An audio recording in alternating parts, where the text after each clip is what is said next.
Hey Skipperlings, it's your boss Colin SkipperWing Bird coming to you live with another skip stream. Woof. Hi.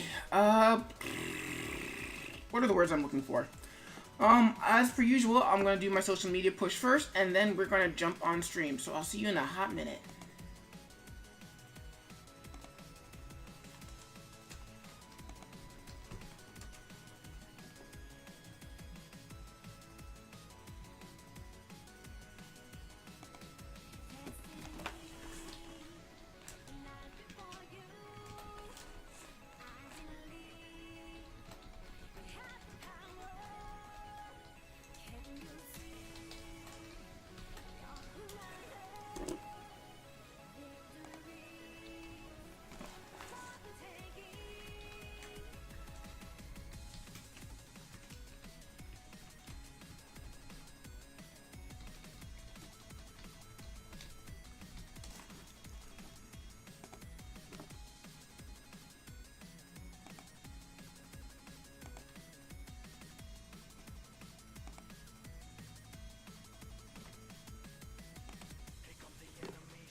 Hey everybody, it's your boss, Colin SkipperWing Bird.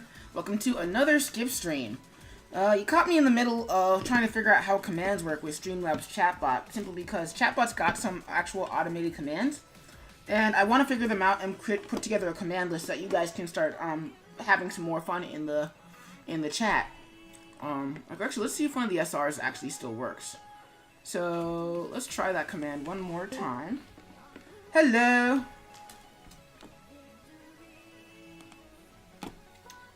Hello. Okay, cool. So the SRs do work. So please feel free to fill them up if you are a regular on the Skip stream. Also, Whimsy, it says that you're muted, and I think that's why we can't hear you. So please feel free to jump on the Skip stream or unmute yourself, and that would be greatly appreciated. Music is totally cool. Whatever you guys want to request, I'm totally down for. Just an FYI, I tend to prefer rock, hip hop, and a little bit of jazz, ska, that whole dealie. So please request accordingly. Or I'm just gonna, skip it because I can do that. Meanwhile, I'm gonna look for some more music to add to the queue. Where's some more music? Cancel.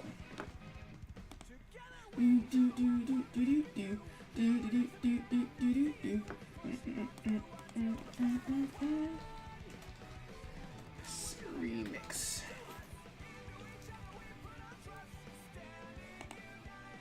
Copy link address.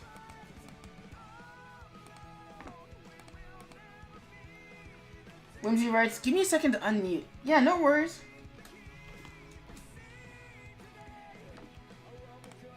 I'm gonna put four more songs on the queue, and then we're gonna get this party started.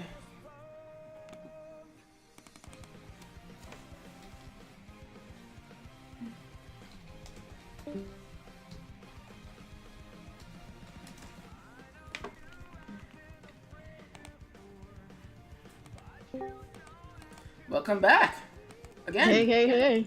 How goes it? Good. I made a breakthrough On? with the bag design that I was doing. Well, look, for those who do not know, who are you and what are you talking about? Oh, I am known as Whimsy Kaya on here on Twitch. I am just about everywhere, social media wise. I'm an artist like Skip, and the bag design I was doing is for a group order for Otakon, because I got a table there. Well, what kind of bags? Because again, not everybody knows. It's a faux leather pouch. I guess it's like about the same as like a cosmetic bag type deal. So that. And that's what you're cool beans. Yes. So right now I'm currently filling up the SR queue with some songs that I like. And again, feel free to add to yours. I haven't really figured out the exact mix for currency costs in terms of sorry, I'm losing my track of thought. Basically, normally it costs money to do SR song requests.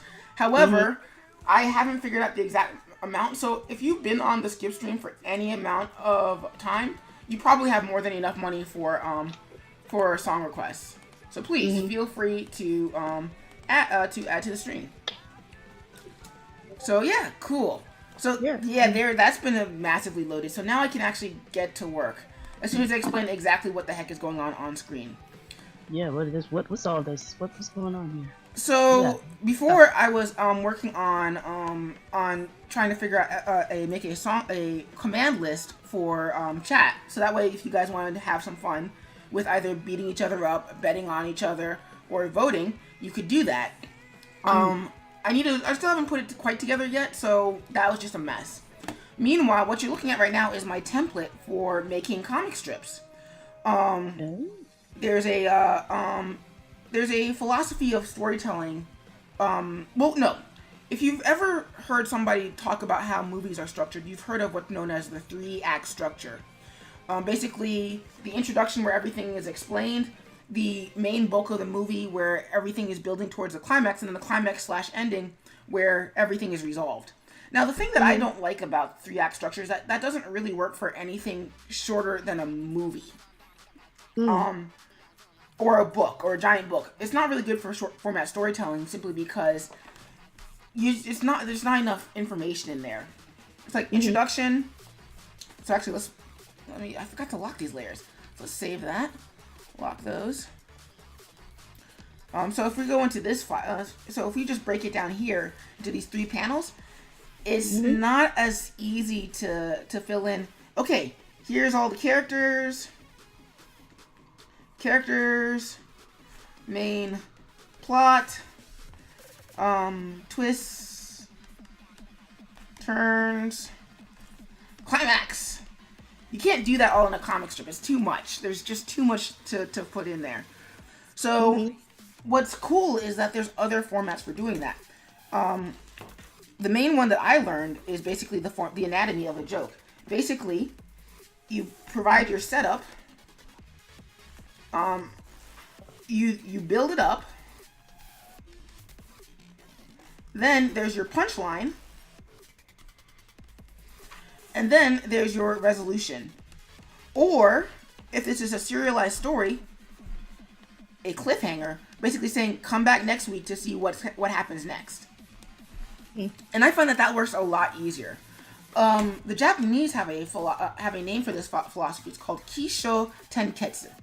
I am butchering the pronunciation because I am not Japanese. Also, Moo the Troller writes greetings, and Demi Trickster also writes greetings. Hey guys, welcome to the Skip Stream. How are you doing tonight? Demi writes, is it okay if I screenshot this right now? Absolutely. Actually, what I'm going to do is I'm going to make it part of my Patreon once I actually get a Patreon going. But yeah, you can screenshot this. I learned about this from a video called a series called Game Maker's Toolkit. Let me see if I can find the specific video. Game Maker's Toolkit. Level design Mario. So, copy link address. So this is the Demi writes, no, bring the words back. It's okay, Demi. This one's actually a lot better for that. Anywho, I'm bringing it back right now because I'm gonna make this a little bit more visible. Oops, wrong layer. So let's unlock that layer. Make that 100%.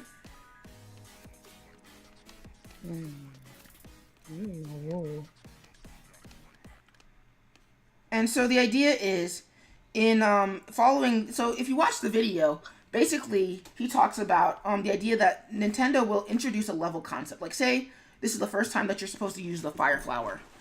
Then they'll bring it in. You'll get to play with it.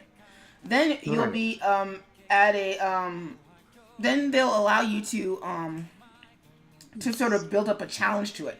Then they'll throw in a twist. You have to throw the fireballs over the course of I don't know. I forget what a good twist would be. There's a spot where I don't know. If you throw too many fireballs, the level falls apart. Let's say that's the twist. And then the end is basically you have to use the fire flower to get to the end goal. So it's the same thing with storytelling. You introduce an idea, you develop it, you put a twist on it, and then you reach a conclusion.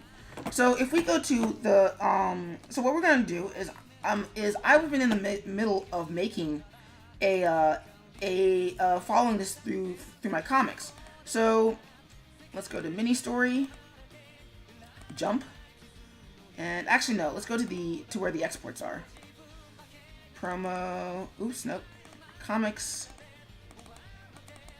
Also, Whimsy, if you want to fill up the SRs with Janelle Monáe, go ham, go crazy.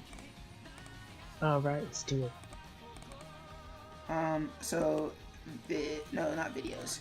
So, starting with this past week, you guys might have seen me working on some of these. As soon as it loads. So the first part of this story was basically the Crimson Fly learning how high they could jump. and basically jumping really, really high and landing on this bad guy. The build up, if it'll go to the next one, apparently. It won't go to the next one. That's annoying. Dumpling Heart writes, "Hello! Hey, Dumpling! Welcome to the Skip stream. Also, feel free to jump on the Discord so that we can talk about Dragon Ball Super. And if Thin Valiant is with you too, please grab him in there." So, the introduction part of our story was the Crimson Fly finding out that they could jump super high. Or as the adventures, I forget what Wonderella calls it, hella high.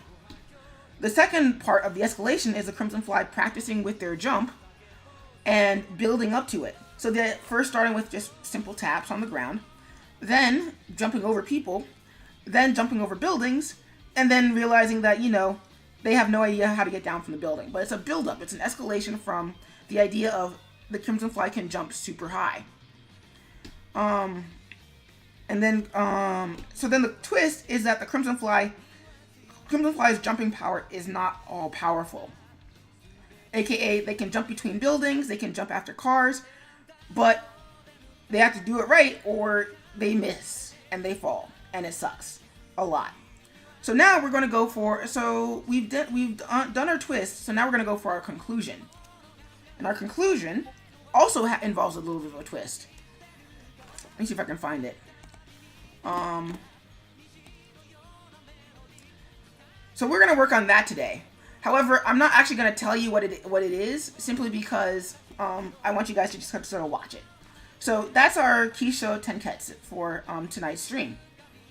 So let's put these back to the transparencies that they're supposed to be at. Also, let's hit record, because I just realized that I need to set my alarm so that way I can record this. Because I'm also recording these to put onto YouTube and as speed paints.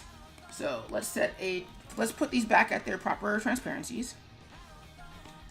50, 50, 50, and 50. And let's lock these layers so that way I don't accidentally mess with them. And start a timer. And hit play. And hit record. And let's rock. Alright, so I'm gonna have my guide up top. Let me see what I said for my guide was. Okay, so we're gonna actually start with our twist, because usually when I draw, I don't actually start at the beginning. I usually actually start at the end. So, what do you mean the end? As in the literal end of the story idea. Oh. So the twist to this one is the Crimson Fly finding out that they can fly. Oh, okay, cool. Proper fly too, not like gliding. Yeah. Well, actually, it's not gonna be. It's gonna be kind of unreliable. Dumpling writes, "Which voice channel should I join?" The voice channel for you to join. If let me know if you can see it. Should be the Skip stream. Okay, so you're in general. Let me go in and change your permissions. Create instant invite. Copy that. Set this link to never expire. Copy. And Dumpling, I'm gonna whisper you the Discord. So that way, mostly because this one's kind of private. There we go. Whisper. That should be it. Alternately, I'm gonna also give you permissions for this one, so that way, you can actually get involved in that too. So invites, permissions. Oops. Yeah. And you are Luca. So Luca can view the channel, connect, speak, and use voice activity. Save changes. Alright, Dumpling, so you should be able to see the Skip Tune channel and voice channels. And that should be the one to drop to join. So yeah, you just talk. All you gotta do is just say words. Words. You're in the wrong. You're still in the wrong channel because you're still in general. You need to go to the skip stream. It should be the one right underneath it.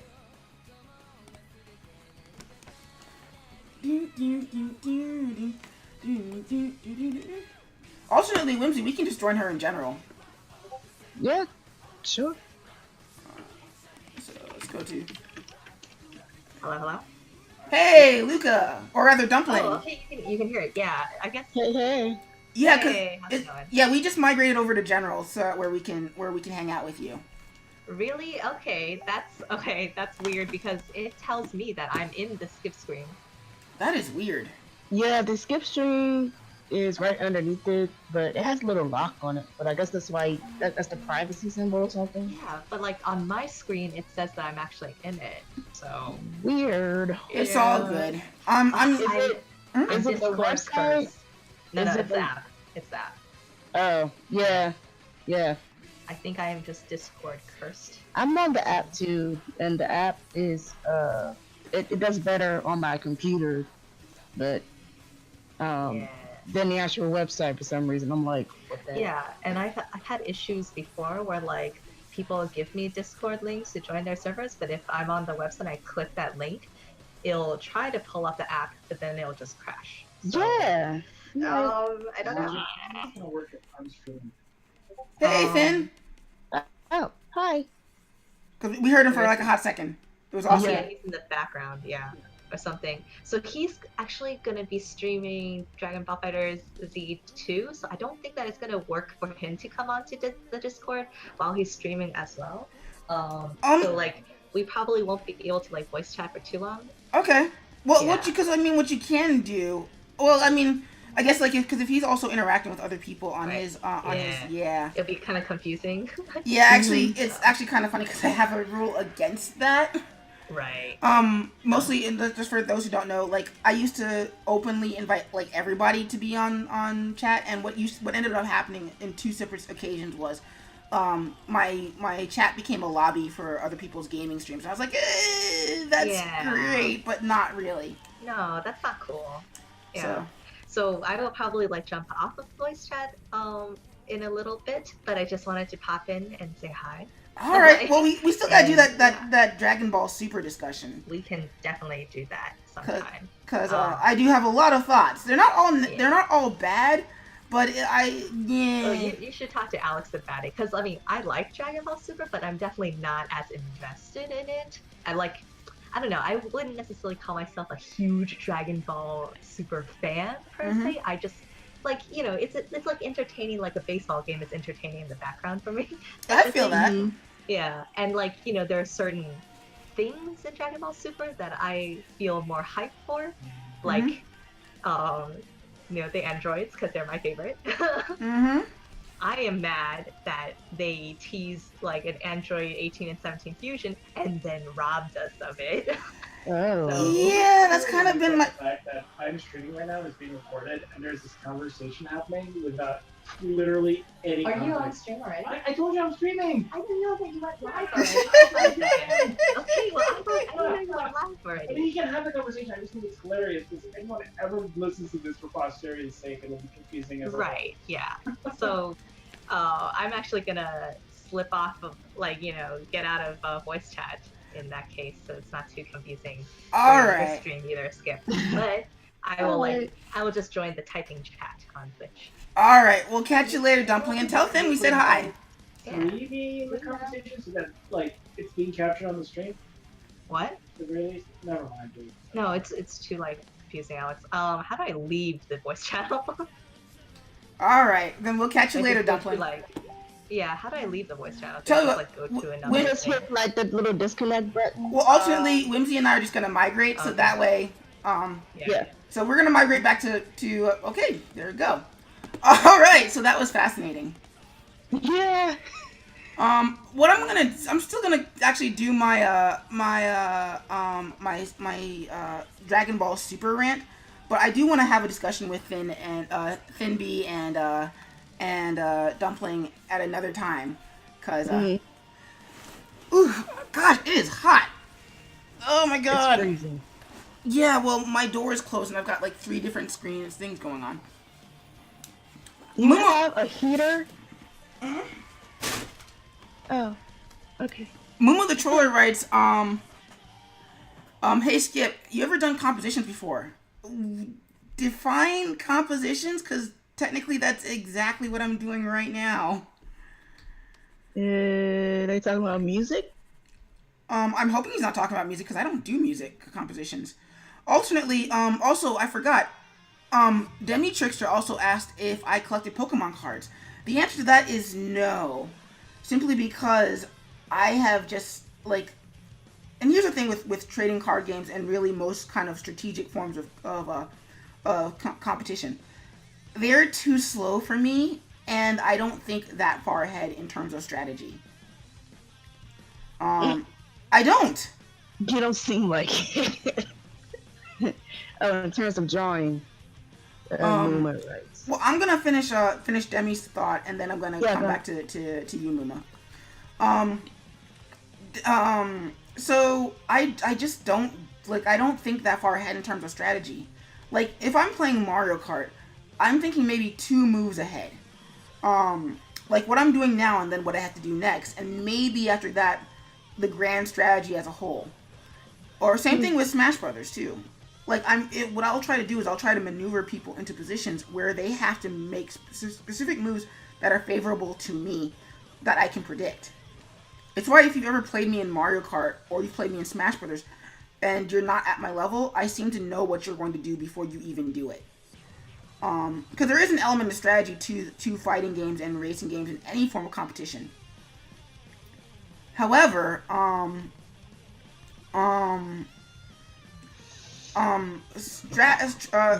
trading card games and chess are just a little too far outside my wheelhouse. They're just too far ahead. There's too many variables to plan for. So I could never get into it. And I usually end up finding myself really bored until it's my turn again.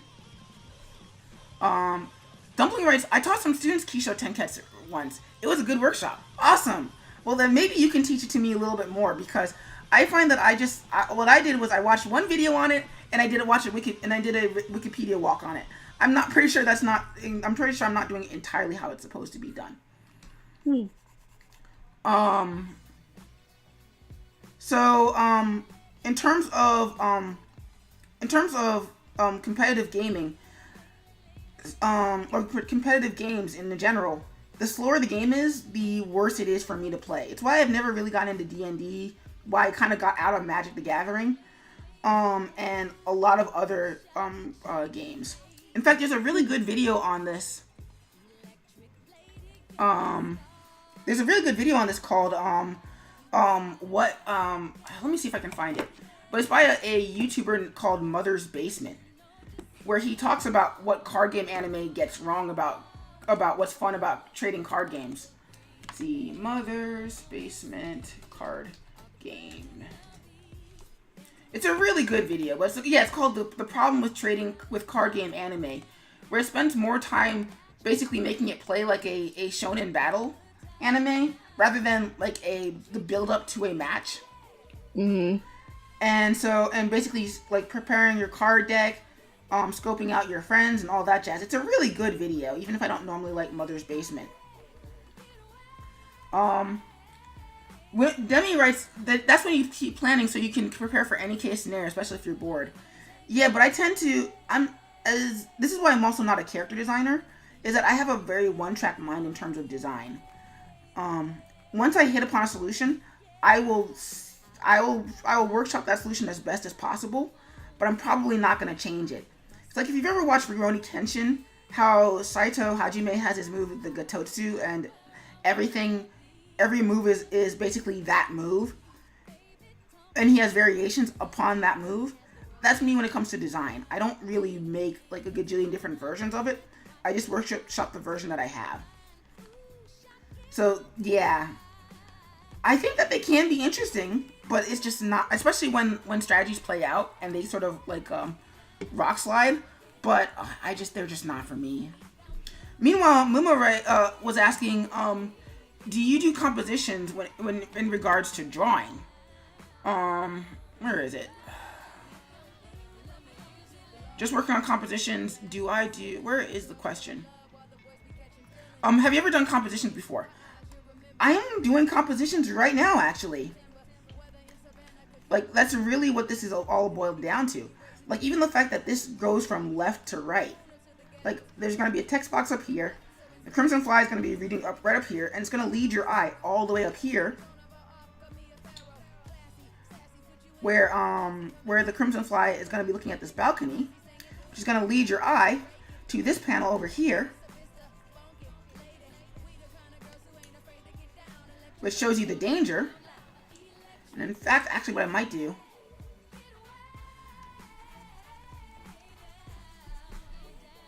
is change that. So that way that leads to this this jump right here.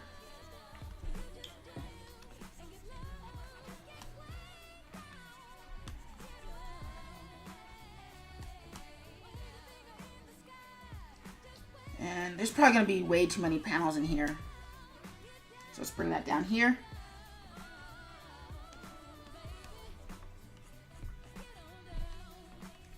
Yeah, that's probably too many panels. 1, 2, 3, 4, 5, 6, 7, 8, 9, 10. Ah.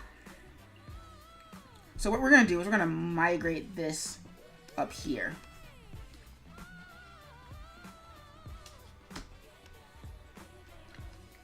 Because generally speaking, you don't really want to have more than 9 panels ever, anywhere. If you're doing more than 9 panels, you're probably taking up too much time. Or too much space.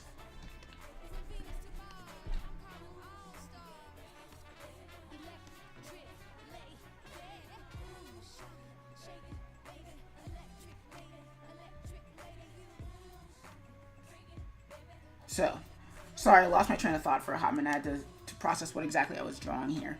So what we're going to do is we're going to go back to these layers. We're going to turn off our story guide because right now this is too busy and it's kind of distracting.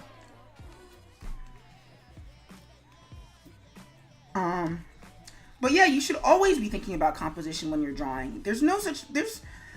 I don't think it's possible to draw without thinking of composition and how people are supposed to look at it. Because composition is basically telling people, this is how I want you to consume what I'm doing.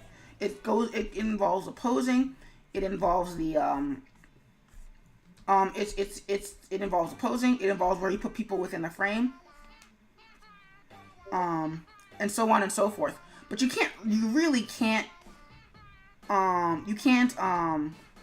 pose without you can't really draw without thinking of composition. And if you think that you are, then you probably need to go back and rethink how your compositions are working.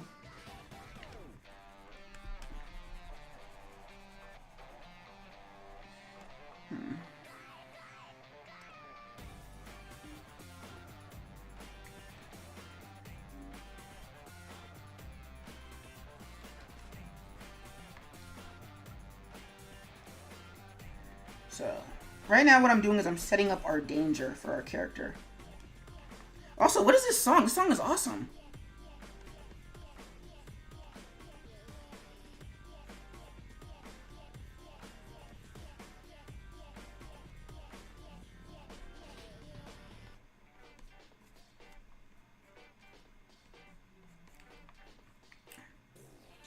So right now I'm breaking my character back down to basic shapes.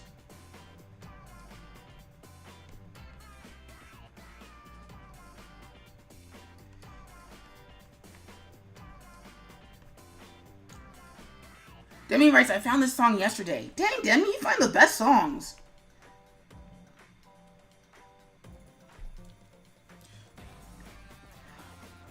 Also, hey, Demi and Whimsy, I'd like to make an offer to you guys. Would you guys mind being my mods for my stream?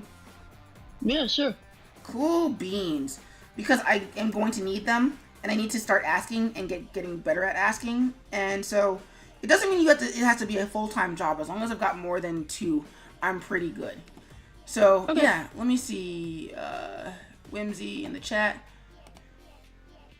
I just want to click on your profile. And mod user. Alright, Whimsy, you are a mod. Oh, sweet. And, Demi, you are also a mod. So, basically, I'm trusting you guys to help me run this stream and make sure it doesn't go to pot. Alright. I can whisper you exactly what I'm looking for, but you guys pretty much have a pretty good handle on how this is gonna work. Just basically police the chat, make sure things don't go stupid, and I think you guys have like unlimited song request privileges and stuff, so you guys also have access to chatbot stuff too. Sweet. Aye. I don't have a thingy next to my thingy. Hold on. Yeah, you got a sword next to yours. Huh. Yeah, it must have shown. It must only shows up on yours. Try refreshing the window. Meanwhile, Dumpling writes, "The power!"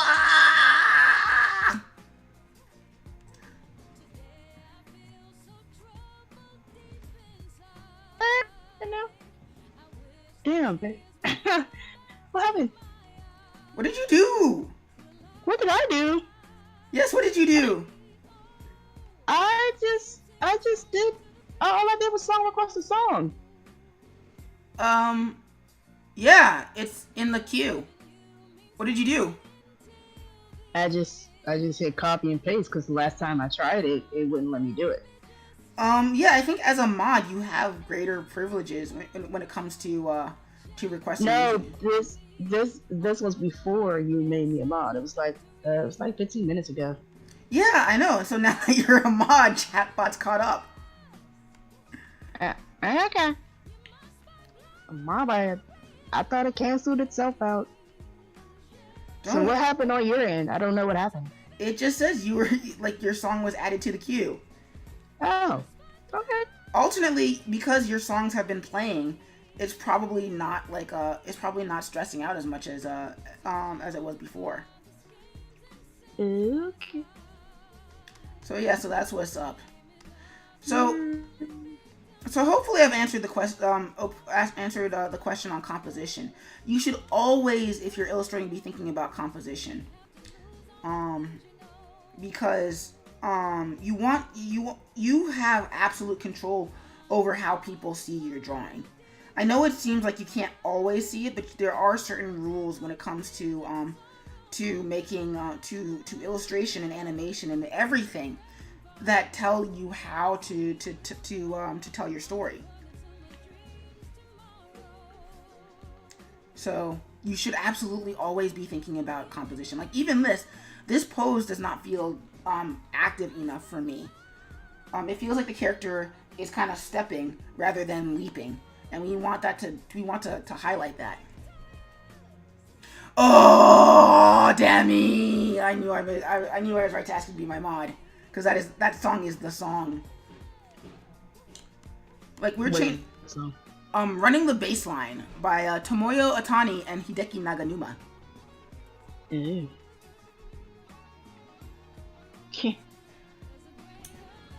Yeah, Twitch website is being weird.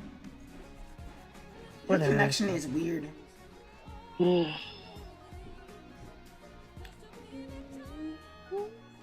But yeah.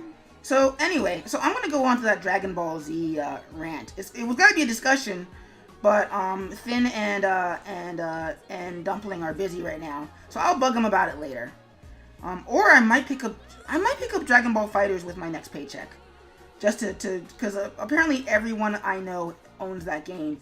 I was gonna wait for it to come out on Switch if it was gonna be a thing on Switch, but if it's not, I'm gonna buy it next week with my next paycheck. And do that. So here's my issue with Dragon Ball Super. And I have a lot of issues with Dragon Ball Super, which make me kind of sad because like I like to joke with people that Dragon Ball was where I learned anatomy. No joke. Was where you learned the what? Anatomy. Oh. Because think about it, Goku was always getting his shirt ripped off. Yes. And the only reason you couldn't learn anatomy from Piccolo is because he had weird Namekian arms. But my problem with Dragon Ball Super is that it feels like the fans are writing the fiction, but not in a good way. If that makes sense. it feels like a rejection of Dragon Ball GT, and basically sort of what every fan wishes they could have done with Dragon Ball, but in a way that kind of rejects why Dragon Ball worked the way it did. Like Toriyama, it's very like, I mean, for example, the various Super Saiyan God forms. Like, it was kind of clear to Toriyama, and granted, I'm speculating, so grain of salt time, guys.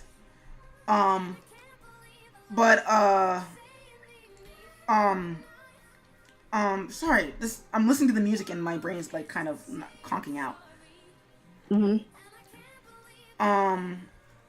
Like, Toriyama was starting to realize that the Dragon Ball Super Saiyan forms were starting to look a little bit ridiculous, and that, like, yes, the original Super Saiyan form was basically the way it was because it was just an easier contrast than just to have black hair.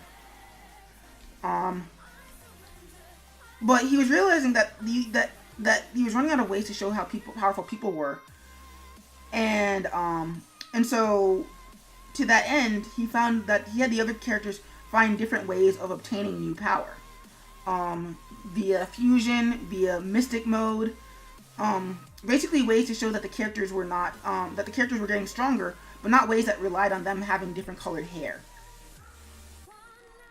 And I think the Super Saiyan God form worked for the one movie, but as an ongoing, you could kind of see the issue with having Super Saiyan God mode basically look like a reskinned Goku.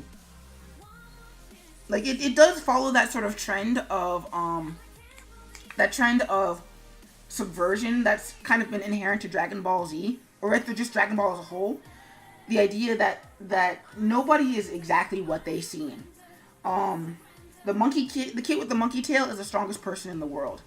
The old pervert is the greatest martial artist in the world. God is a green alien. Between Nappa and Vegeta is the more powerful and most dangerous of the lot. Frieza's forms get more monstrous until they don't, and then the last one is very pretty. Shut up. Frieza's final form is very pretty. And of course, oh no, the greatest threat to the universe is a piece of candy. Like a piece of bubblegum. And not even like a scary piece of candy. Fat Boo was terrifying in ways that he really shouldn't have been.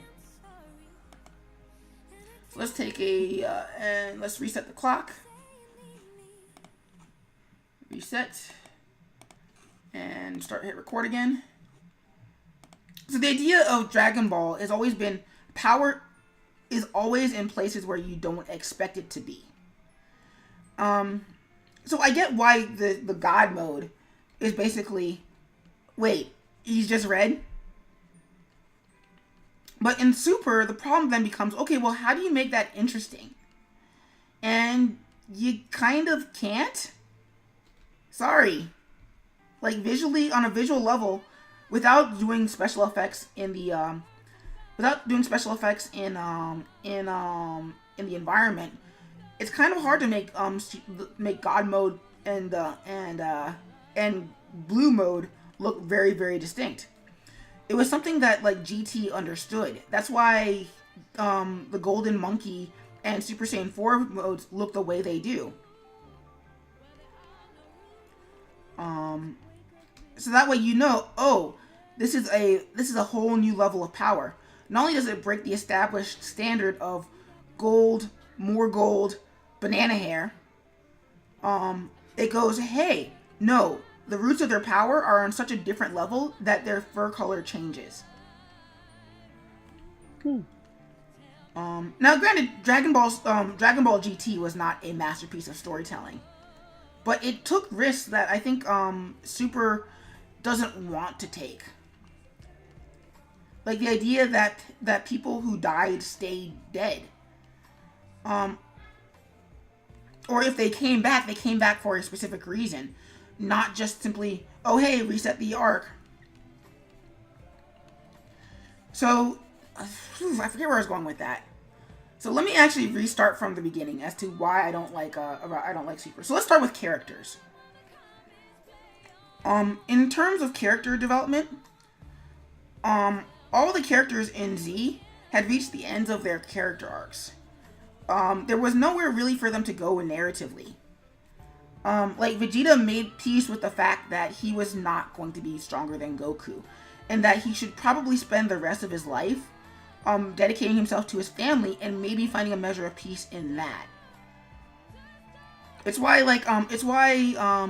when they go and visit, Vegeta isn't egging Goku on into the next tournament at the end of Z. He's just basically saying, "Hey, you doing it?" And Goku's like, "Yeah, heck yeah, I'm doing it." And Vegeta's like, "You know what? One more time for old time's sake. I don't expect to beat you, because for some reason I can never seem to beat you, but I'm good with fighting you." And the problem with that for Vegeta is that Vegeta's entire arc as a character is basically, screw you guys, I do what I want.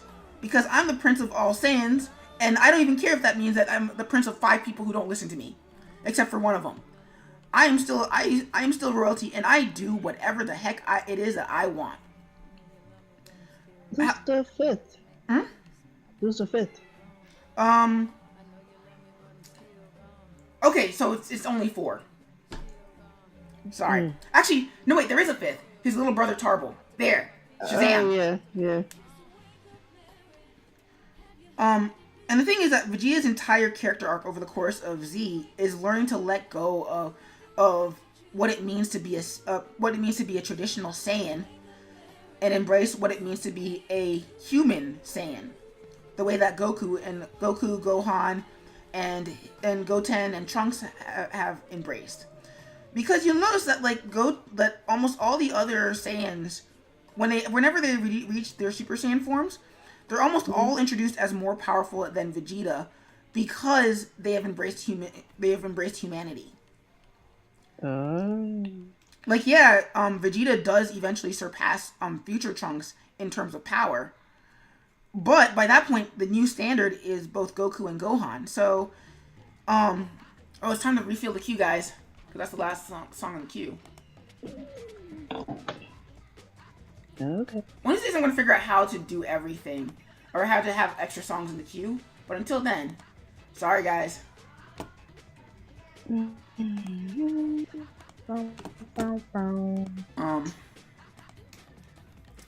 Yes, Demi.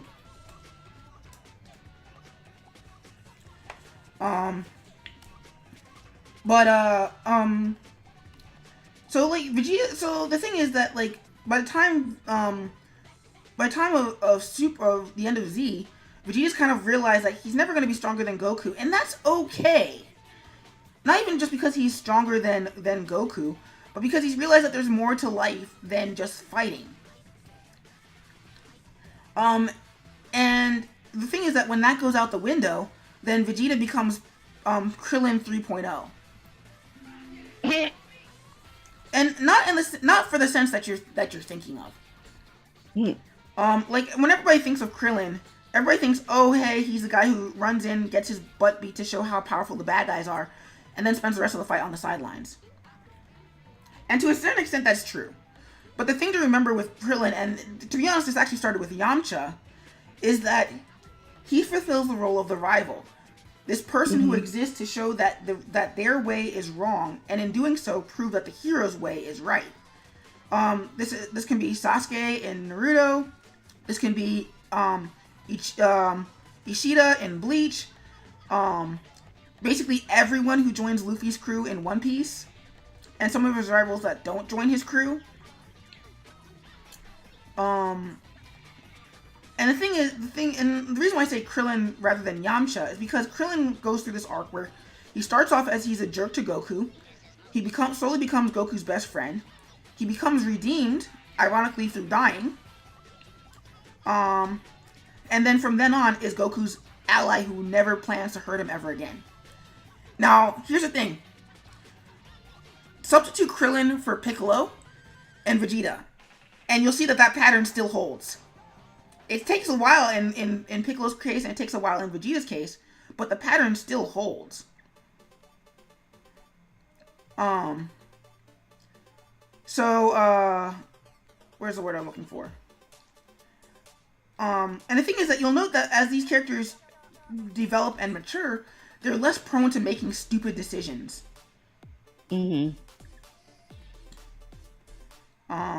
Like Krillin becomes a smarter fighter even if he gets weaker because he has to. Piccolo becomes the de facto brain, and Vegeta comes up with the final strategy that defeats Majin Buu. Remember?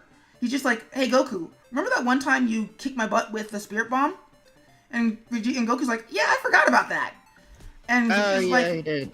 And Vegeta's like, "Yeah, do it again. Because if it can take me down, it can take down Buu." Now, no, he wasn't there for when Frieza survived it, but, you know, he was also dead at the time.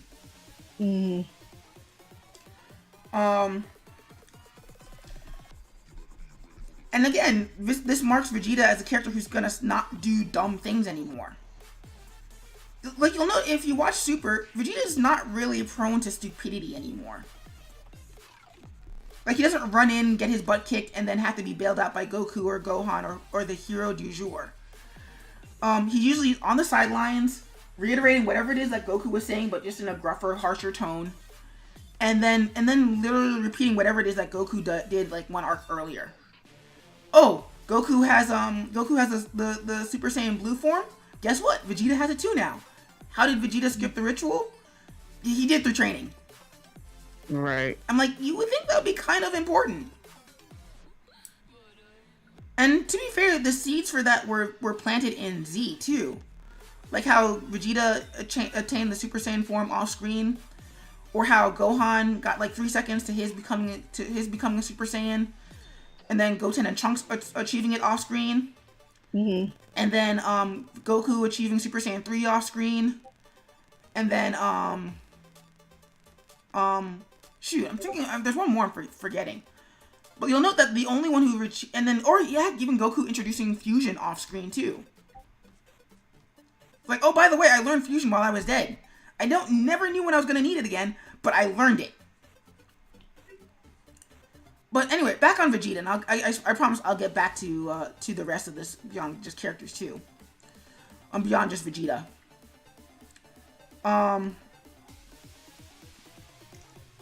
Shoot, where was I going with that? The thing is that, like, Vegeta doesn't have any of the attributes that made him interesting as a character anymore. Like, he can't. Like, yeah, sure, he's rude, but he's like Raphael rude, not Wolverine rude anymore.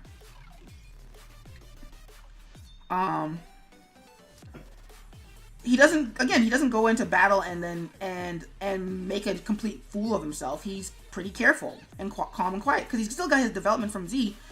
But the thing with that kind of development is the sort of development that all these characters, that a lot of these the more interesting characters in fiction have. They're fun characters to watch, but they're not fun characters to be or associate with. Like, Goku being a fight-happy junkie makes for great television.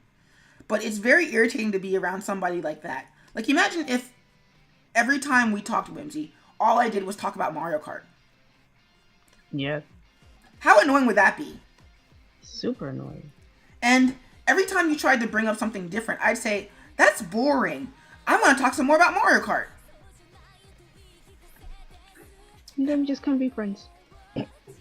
That's Goku in a nutshell. You'll note that, like, Goku doesn't make an effort to hang out with his friends because they don't do anything that's interesting to him. Yamcha is a successful baseball player. Krillin is a police officer. Piccolo watches out for the entire world and is implied to still be training while he does it. Whereas Goku is like, yeah, you're only interesting to me if I can kick your butt. That doesn't make that makes for a great shonen protagonist. That doesn't make for a fun person. Same thing with Vegeta. Vegeta's habit of screw you, I do what I want, and if I don't like you, I'm gonna kill you. Great for a rival to throw off the balance of power. Like, half the fun of Vegeta getting powerful in Dragon Ball Z was that you never knew what he was gonna do with that power. There was always the threat that he was gonna get mad and then blow up the world. At least up until the Buu saga. And even then, like, Toriyama realized this and had Vegeta realize this too.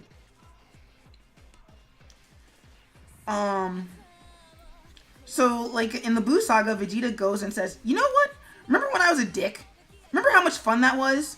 I'm gonna go back to being a dick. So, Vegeta goes back to being a dick. But at the end of being a dick, he learns that that was a really, really bad idea. And he realizes that they've always been really, really bad ideas. And he decides that he's just never going to try for that ever again. And there goes the last interesting part of Vegeta. He is now Krillin 3.0. Because really all the Dragon Ball rivals were building up to Vegeta. And again, it goes back to that same idea of the rival. Starting with Yamcha, but Krillin's more successful in my eyes. Krillin, Piccolo, and Vegeta. Alright, so where was I going with this? And the thing is that Vegeta's not the only one like that who has that problem. Everyone does. Like, remember how the Universe Survival arc was supposed to make everybody relevant again? I haven't caught up. But So I'll take your word for it. basically, Goku Goku picks a fight with the God of Destruction for their universe. Finds out that there's more gods of destruction. Finds out that there's a top god. They hold a tournament. They hold a first tournament, and everybody's like, "Yeah, that was fun. Let's do it again sometime." And the top god's like, "Yeah, let's do it again." And Goku's like, "Yeah, sure." And everybody's saying, "Goku, don't do this. This is dumb." So he tempts the top god into making a tournament, but this time all the universes are at stake. Right. And so I'm at that point in the manga right now. So Goku goes to all his best friends and says, "Hey, you guys want to be in this tournament with me?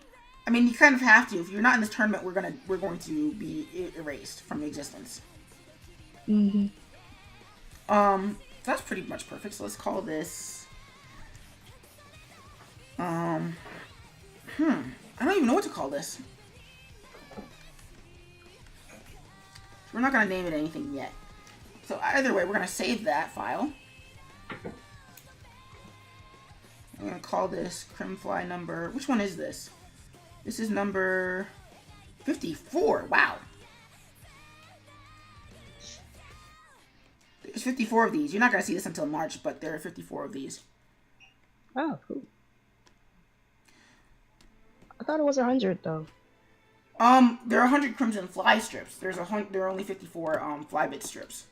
I'm gonna add some more music to this. Copy link address.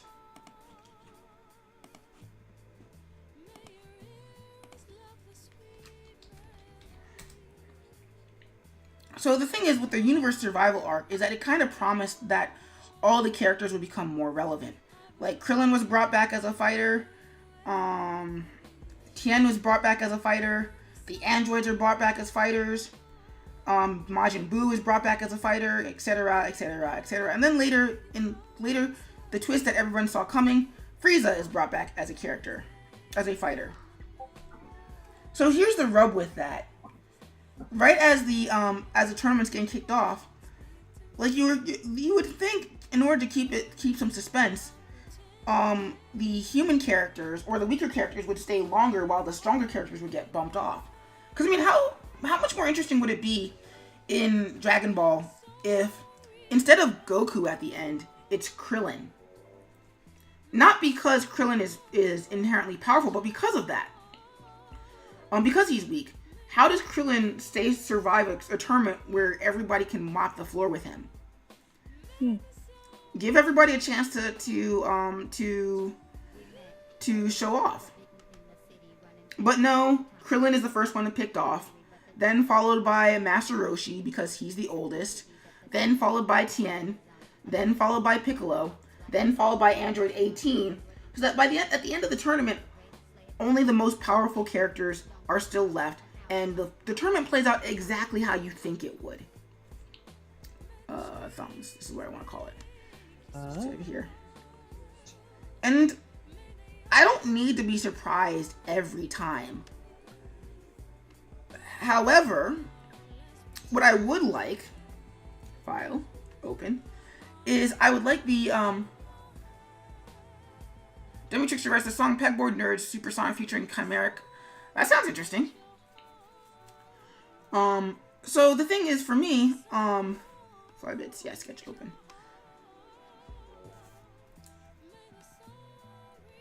Just realized, are we still is this still recording? It is still recording.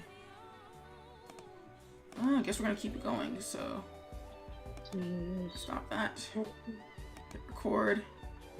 And we're gonna set the timer for another round of 25. After this, I'm gonna take a break.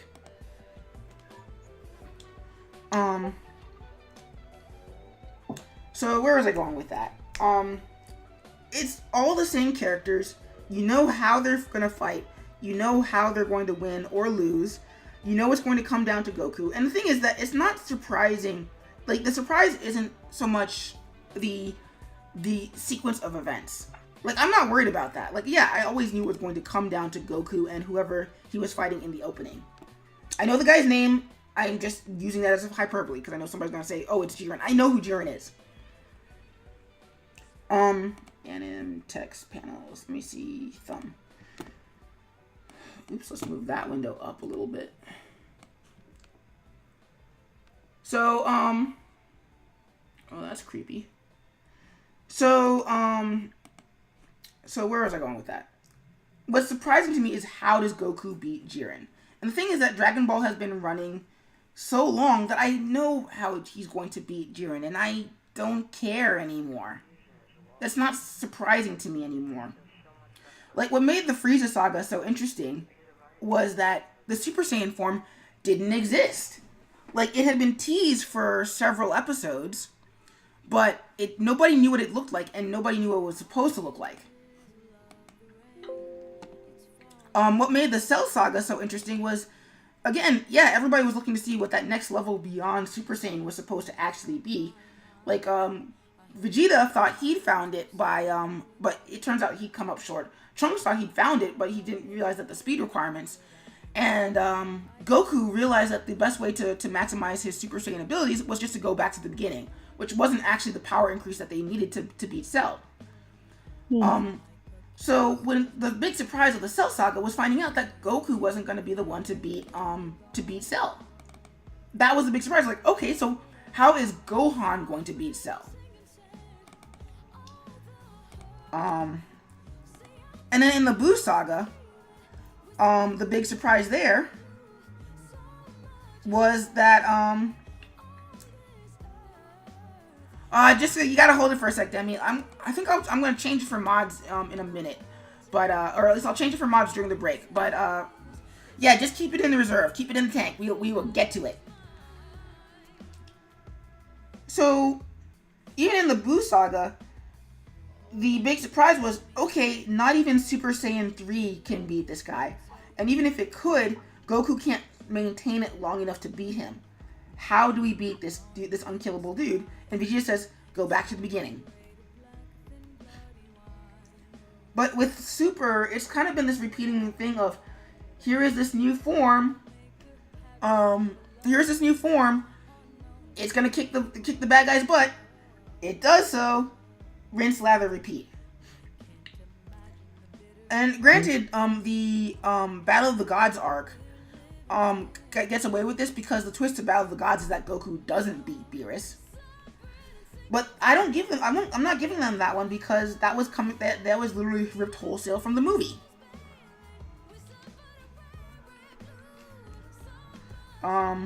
So anyway, I got off on a tangent because that's another thing I need to address. But in terms of characters, Super never really does anything interesting with the characters, which is very unfortunate.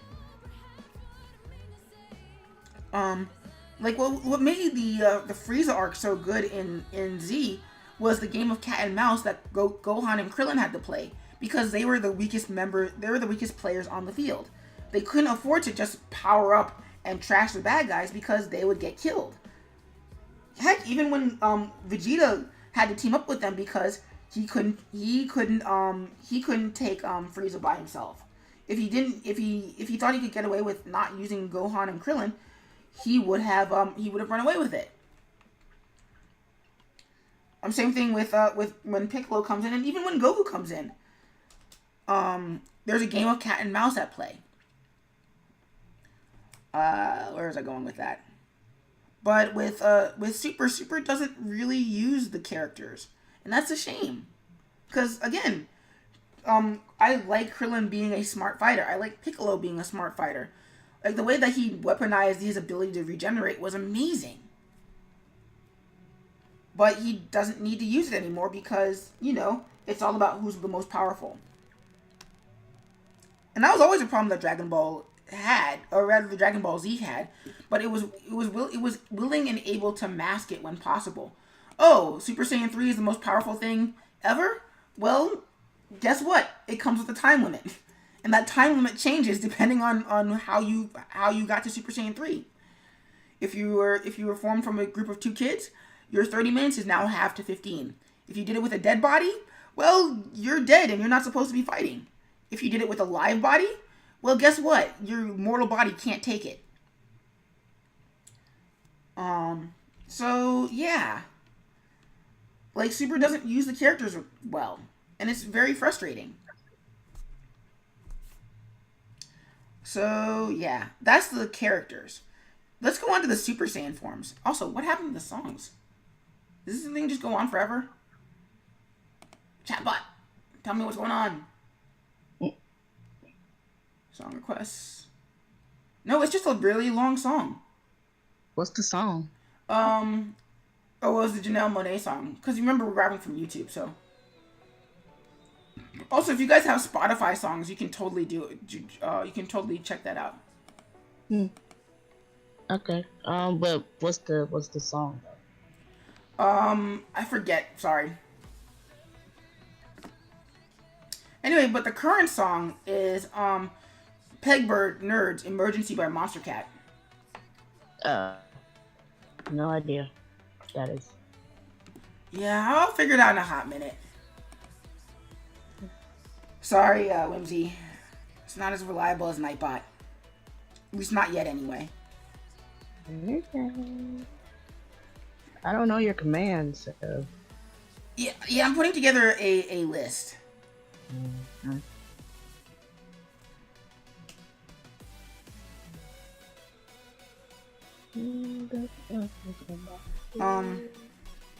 So let's go talk about the Super Saiyan forms.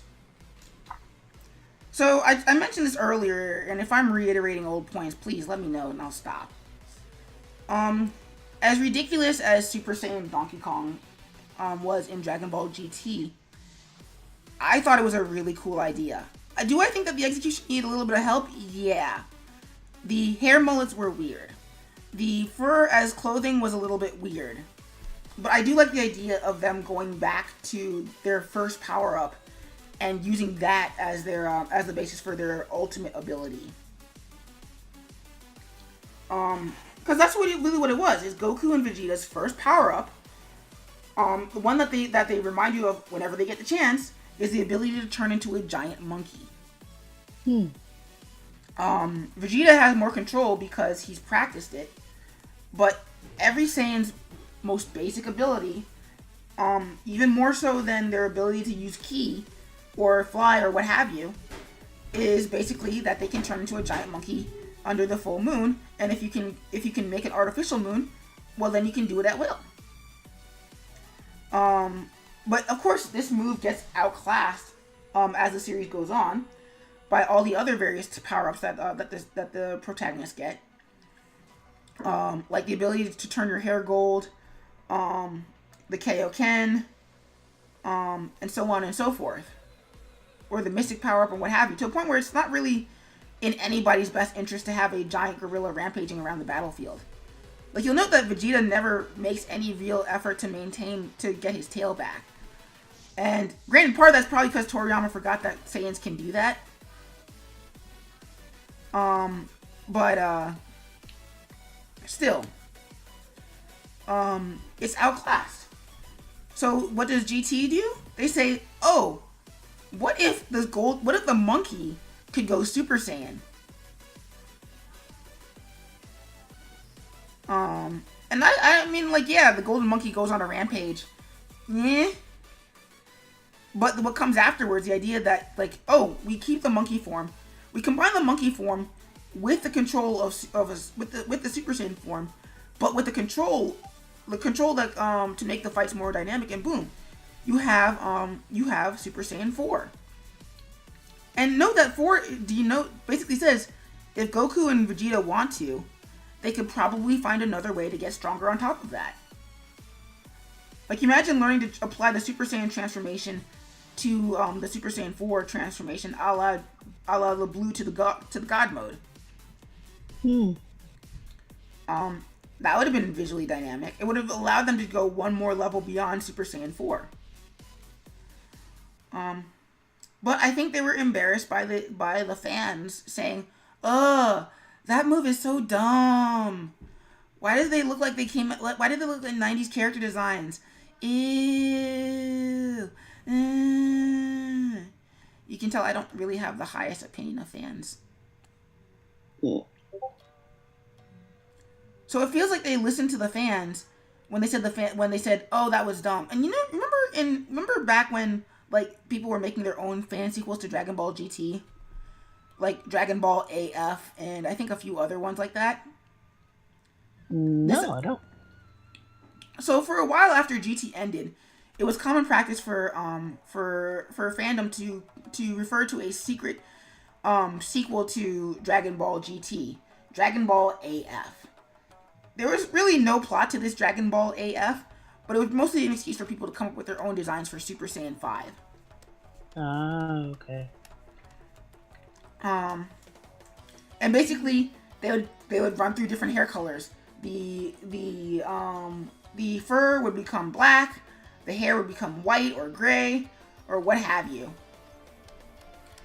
Oh man, there's a lot of panels to this.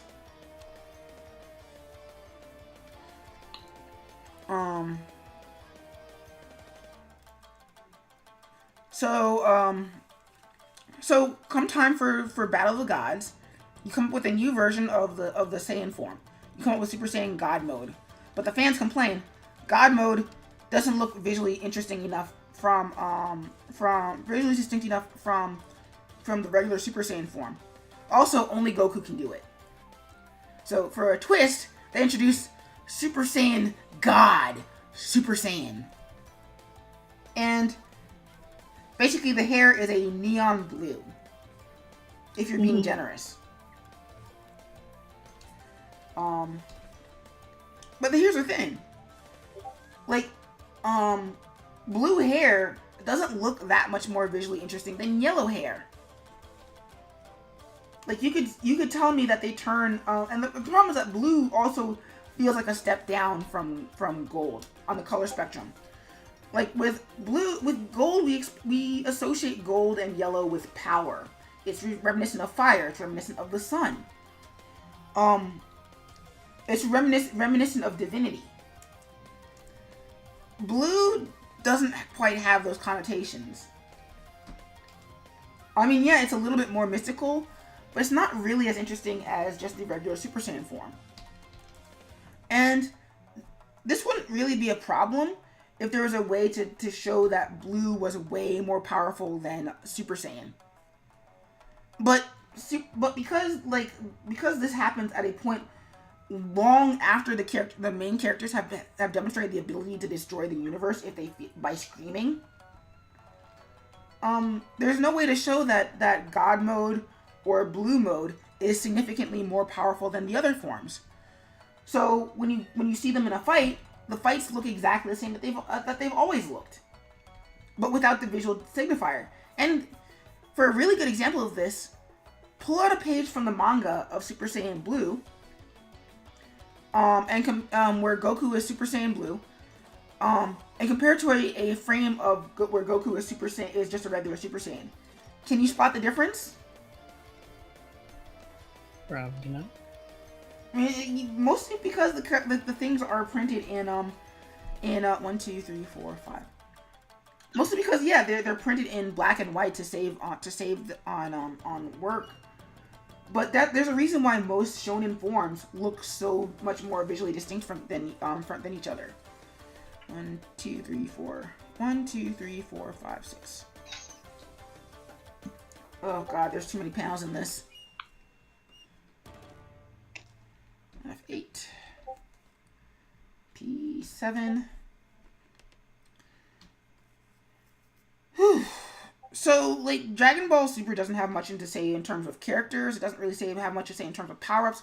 And the thing is that this isn't the only character. I forgot. These aren't the only characters that this happens to either. Like, Frieza's golden form. Oh, hey. He followed the Super Saiyan transformation. 6, 7. What?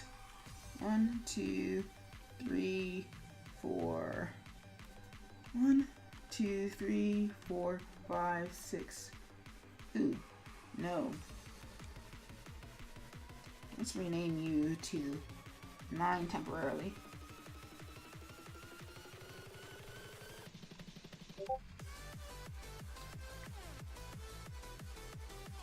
Yeah, 1, 2, 3, 4, 5, 6, 7.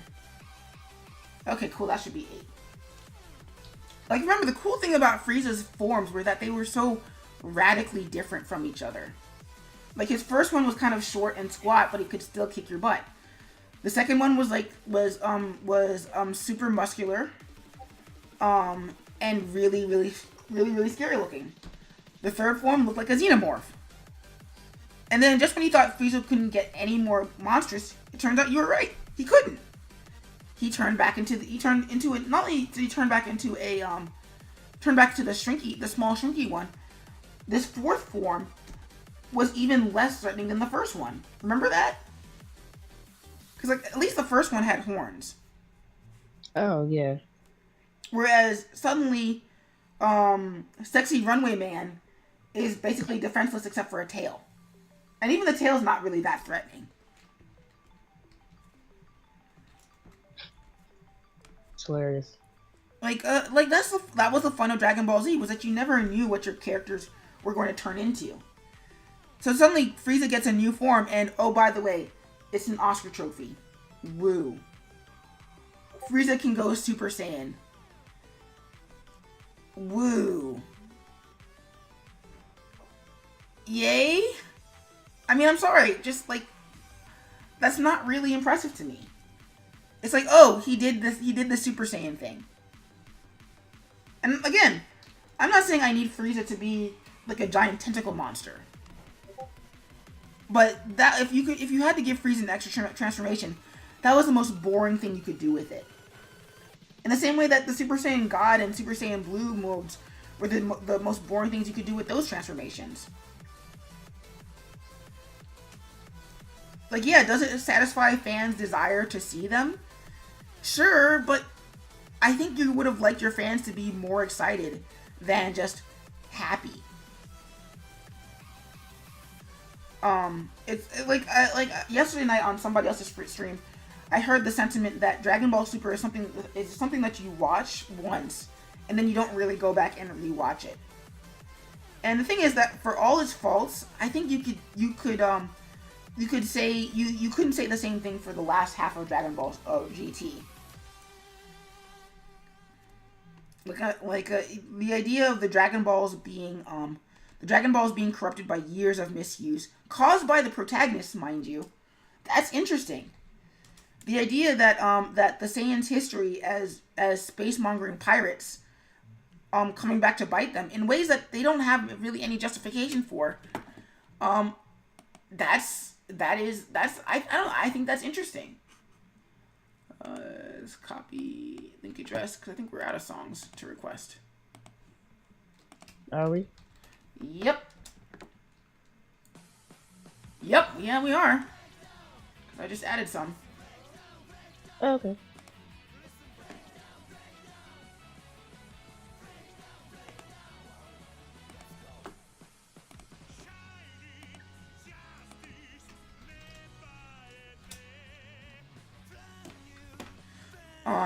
So where was I going with that?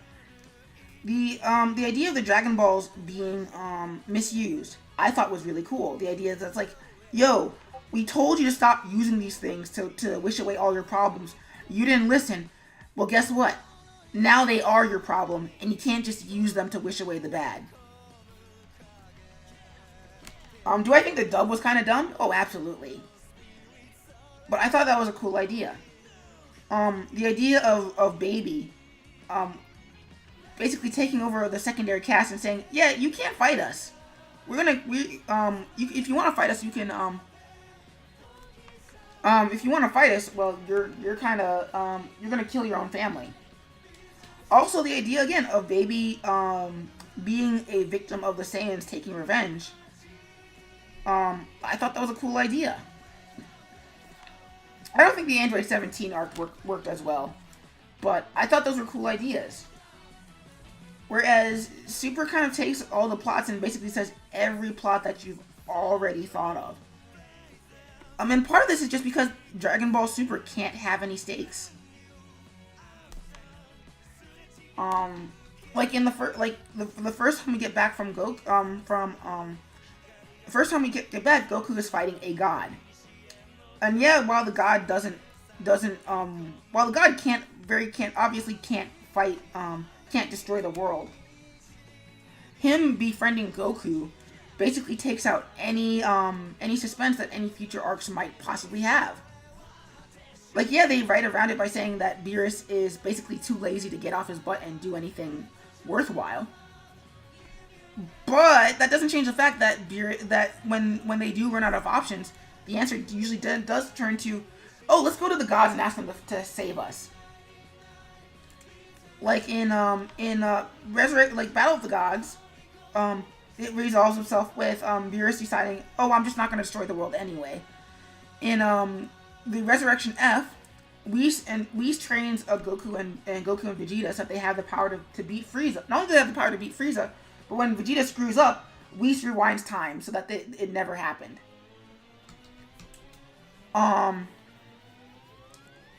In the Universe 6 arc, our heroes are never really in danger of being killed by Champa. And not only that, but it's a tournament arc.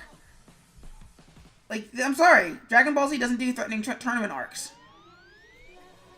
And then follow the Universe Survival arc.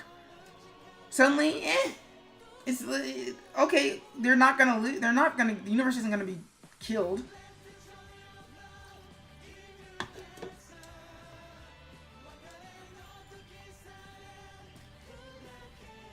So, Dragon Ball Super can't have stakes, and when Dragon Ball Super can't have stakes, why do I care?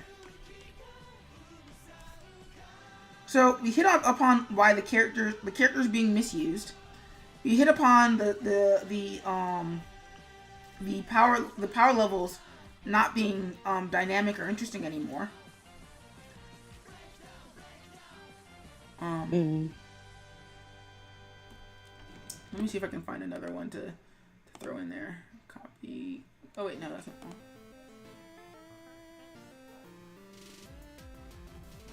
What's in the awesome mix?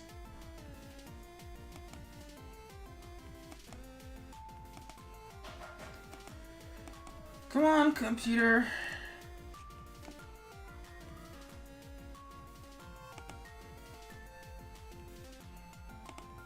Copy link address. Also, guys, if I'm boring you with this Dragon Ball talk, please, free feel. I'll stop talking and I'll find something else to talk about.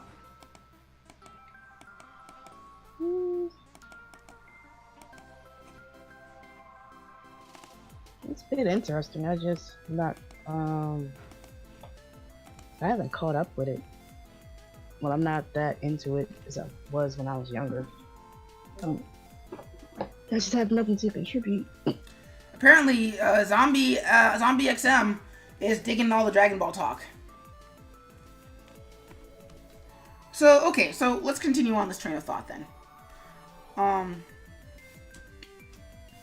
So we talked about the power. So we talked about the characters being wasted. We talked about the power levels not really being visually interesting to watch, and why the fights can't really be interesting to watch either because of the power levels, the escalation of power levels.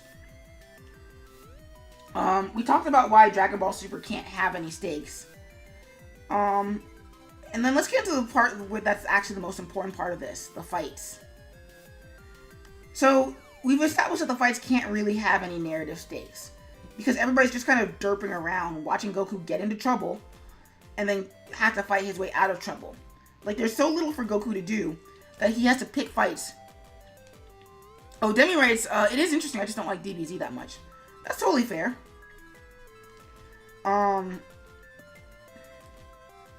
So Goku has to run around picking fights with people. But those fights, I'm sorry, like, I haven't seen a fight in Dragon Ball Super from a choreography level and a storytelling level really surpass anything that's been done since Dragon Ball Z originally went off the air.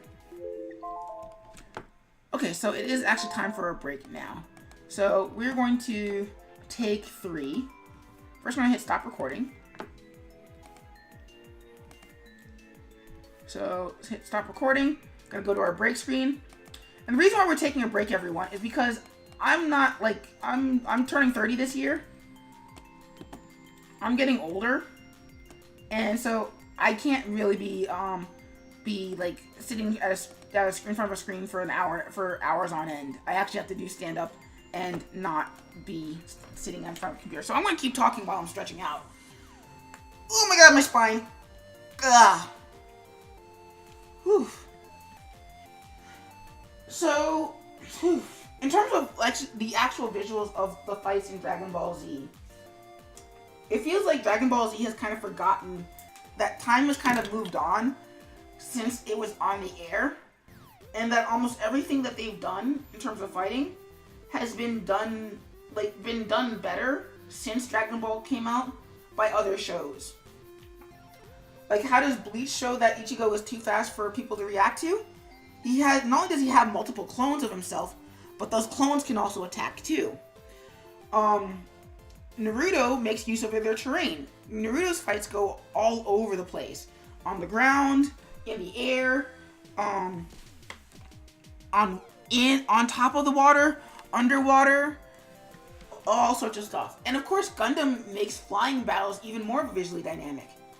So when Dragon Ball Z says, oh, by the way, all those sonic booms you're seeing, that's the characters moving too fast for us to see. I'm like, no. Because Mob Psycho 100 has shown us what it looks like when characters are moving too fast for the naked eye. Like, we get to actually see that. It's actually really, really cool. When Dragon Ball Z says, oh, you see how much it hurt? It threw that guy through a mountain. Saitama punches a guy so hard that it stops raining. Literally. And the thing is that it's not just Saitama doing that. Whatchamacallit? The Matrix does it in Matrix Revolutions.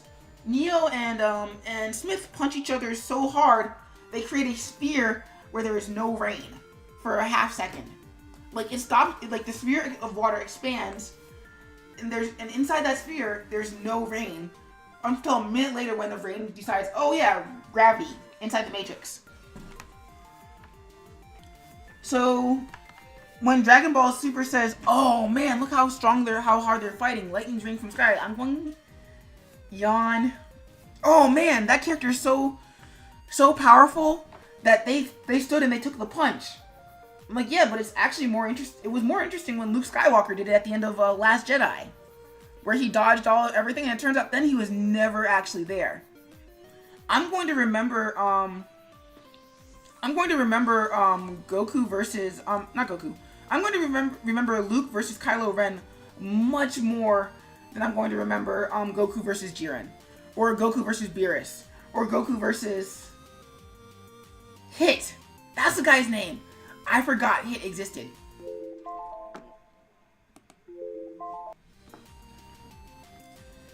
And that brings me to another note. Like, the rivals in Super are just not very interesting. Because there's a problem with the problem that Dragon Ball has is a problem that a lot of shonen has. The idea that power levels and abilities and a character's stat profile makes them interesting. And I'm sorry, you need more than that. Like, you know what I care about Iron Man?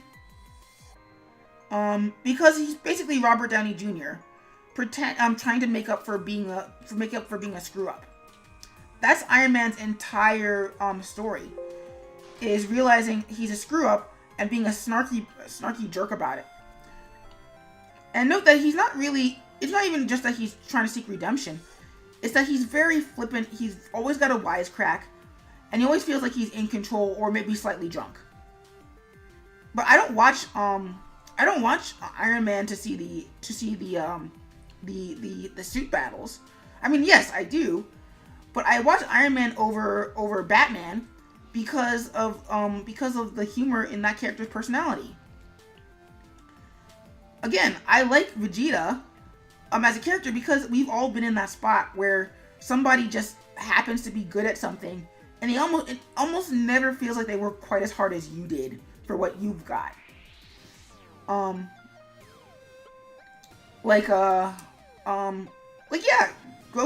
realizes that Goku works plenty hard, but it never feels like Goku works as hard as Vegeta ever seems to.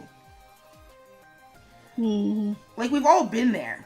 And we've also always had that person who's our rival always never seem to notice that they're being insensitive by flaunting all their power or flaunting how good they are at whatever it is that they do.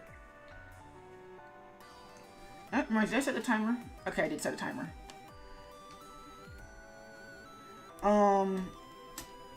So yeah, that's why a lot of people identify with Vegeta over Goku.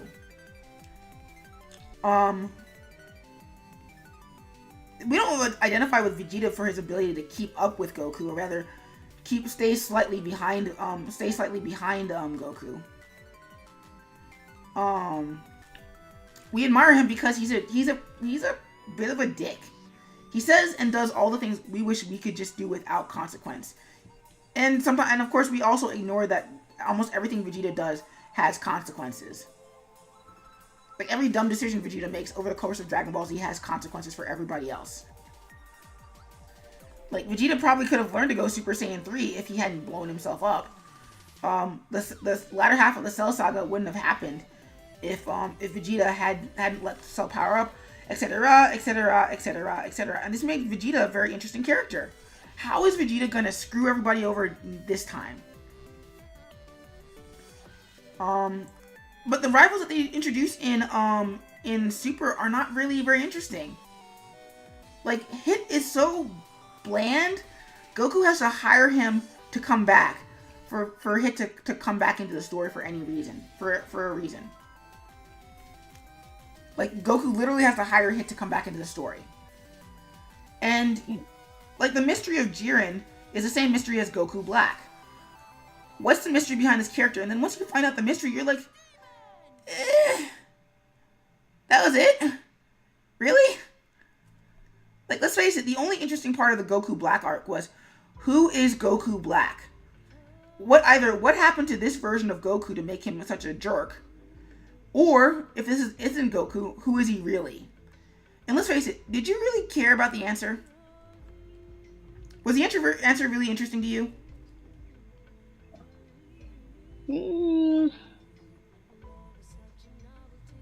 Like, did you really care about Zamasu or whatever his name is?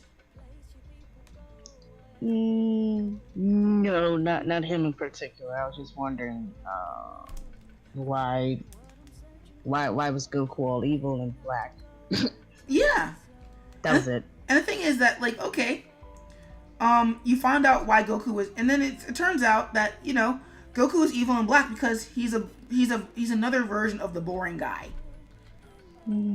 He got body snatched. That's it. Well, it's not even that the body snatching that's important. Because, I mean, again, half the fun of Captain Ginyu was watching Ginyu flail around in Goku's body. And again, Ginyu was a pretty fun guy to watch. It's like, man, this guy is so goofy with all his poses. Oh wait, he just bodyjacked Goku. Oh crap. And then he goes and he does the goofy poses in Goku's body. And apparently this has such an impact on his son that his son goes on to repeat the goofy poses years later. Oh yeah, he did. Oh my god. But Zamasu is boring. So finding out that Goku Black is another version of Zamasu is boring. Like, all you have is literally the visuals. Like, there's a reason why in Fighters, Goku Black is the one who makes the roster, whereas Zamasu doesn't. Because Goku Black is more visually interesting. And even then, with Goku Black, they go out of their way to play up the weirdness that Zamasu gets into in Goku's body, rather than playing up his own attributes. Because he's not a very interesting character. He wants to destroy he wants to commit genocide for reasons. That's really it. He wants to commit genocide for reasons. Hit's not very interesting because Hit only fights because it's a job. And yeah, it's cool that that a little bit of Goku rubs off on him, but a little bit of Goku rubs off on everybody. Goku rubs his Goku-ness on everybody. That's not special. And Assassin's Pride is boring compared to the psychopaths that like all the other rivals were. Like, you notice that like all the interesting rivals were basically, holy crap, why hasn't somebody murdered this person yet? Like, everybody wants to kill, like, everybody hated like Roshi didn't care about Krillin, but you could tell that you were supposed to hate him until you weren't. Piccolo you were supposed to hate for having something to do with the guy who killed Krillin. And even then, Piccolo was a king-sized heel until Gohan got to him. And then, of course, there is the king psychopath, Vegeta. Vegeta, who will kill his, knowing that there's only like 5 Saiyans left in the universe, or at that time, 3 Saiyans left in the universe, will kill Nappa for being weak. Even though he knows if he's gonna rebuild the Saiyan race, he kind of needs as many of his people left as he can get. Vegeta, who picks on Gohan for shiggles because he's too petty to wait for his dad to get there. Vegeta, who says, "Yeah, it's Trunks, you're probably right, and as my son, I should probably listen to you, but Cell is so much more interesting than you are. So screw you, son. I'm gonna listen to the bad guy."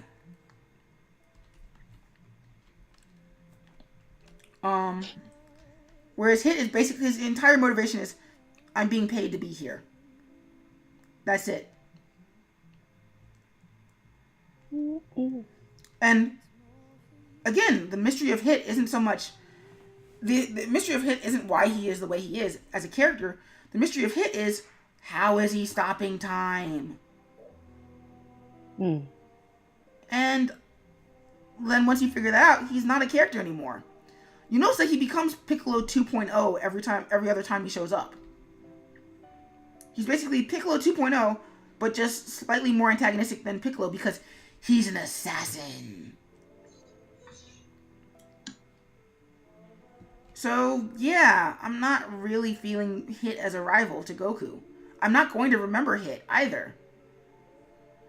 And he's not the only one like that, too. Jiren's big thing is he's more powerful than a god, and nobody knows why. But do you really remember Jiren aside from him showing up in the opening? Like, he's not a character that stands out because he doesn't have any moments. And the same thing goes for Hit. Like, okay, let's go through the Dragon Ball Z roster. Oh snap, Goku's brother is a mass-murdering dickhole. Not only is he a mass-murdering dickhole, but the guy coming after him is an even worse mass-murdering dickhole.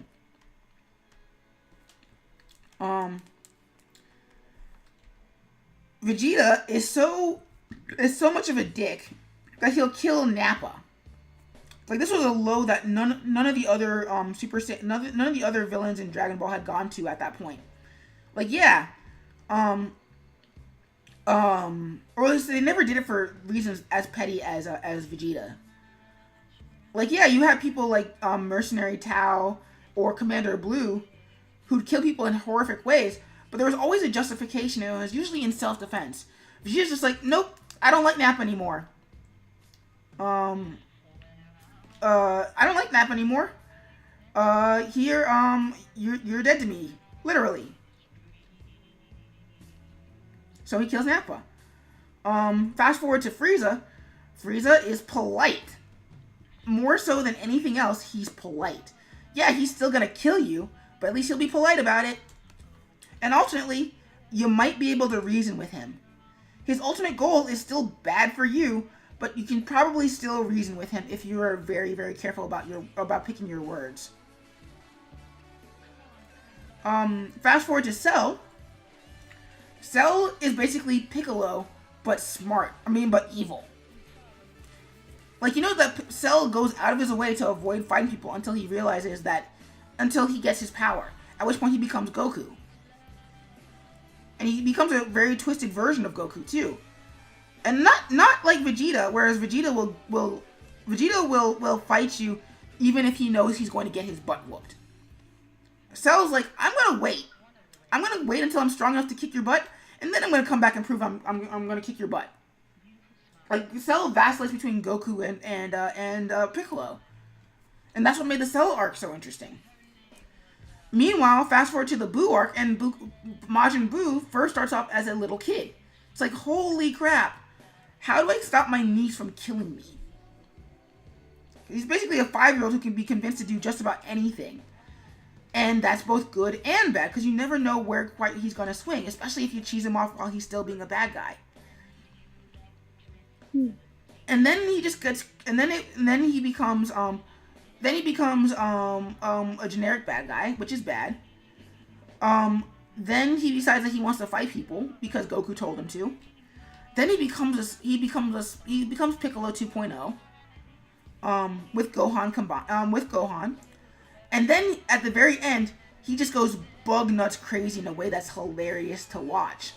Like when he picks Vegeta's head out of the ground, and then just blasts him in the face, or when he does his weird dance thing, or when he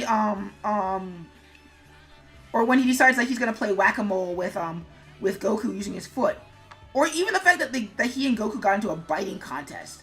They're so focused on fighting each other that they got into a biting contest.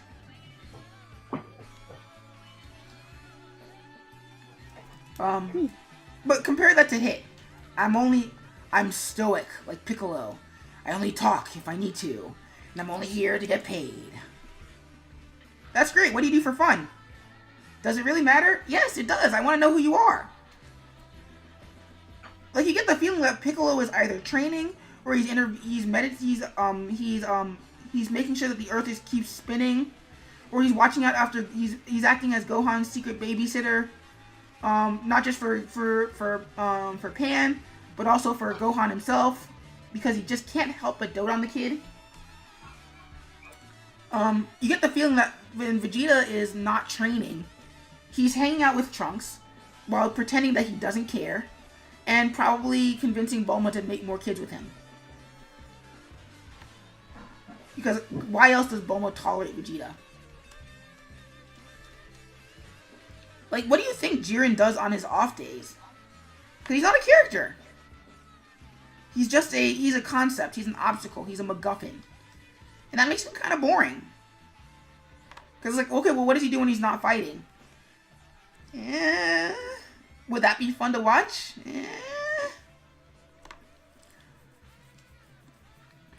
So, yeah, that's a lot of Dragon Ball Super in a nutshell. It's not very... It had potential, but on a surface level, I guess it's fine. But it's boring to watch, and there's better shows with better characters at this point. And that's not to say that Dragon Ball itself is a wash. It's not at all. Just that Dragon Ball Super is a wash. And every time, and it's a wash because it's a really big hype machine. It wants you to care about things that are not really worth caring about. It's for the kind of person who loves watching Death Battle, but never seems to realize that in Death Battle, that if you were to really play it out, it depends on who the writers want to win, not who's actually capable of beating who. So yeah, that's Dragon Ball Super and why I'm not really a fan of it.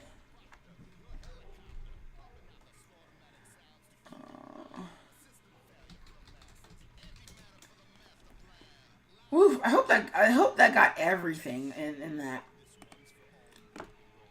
But honestly, I think that Dragon Ball Z needs to go away for a little bit longer. And I think that when it comes back, it needs to come back with people who are not fans. People who want to tell an interesting story with these characters, but not necessarily the one that the fans want to be told. Like, I think fans working on stuff can be great. If you play your cards right. Like Sonic Mania is a perfect example of that. But Sonic Mania is the exception rather than the rule. More often than not, when you hand it to the fans who are trying to recreate their childhoods, they're basically trying to recreate an experience that was not really true. So yeah, that's me in Dragon Ball Super. I feel like I had other things to rant about. So if you guys have any other questions for me or my take on stuff, please drop them in the comments.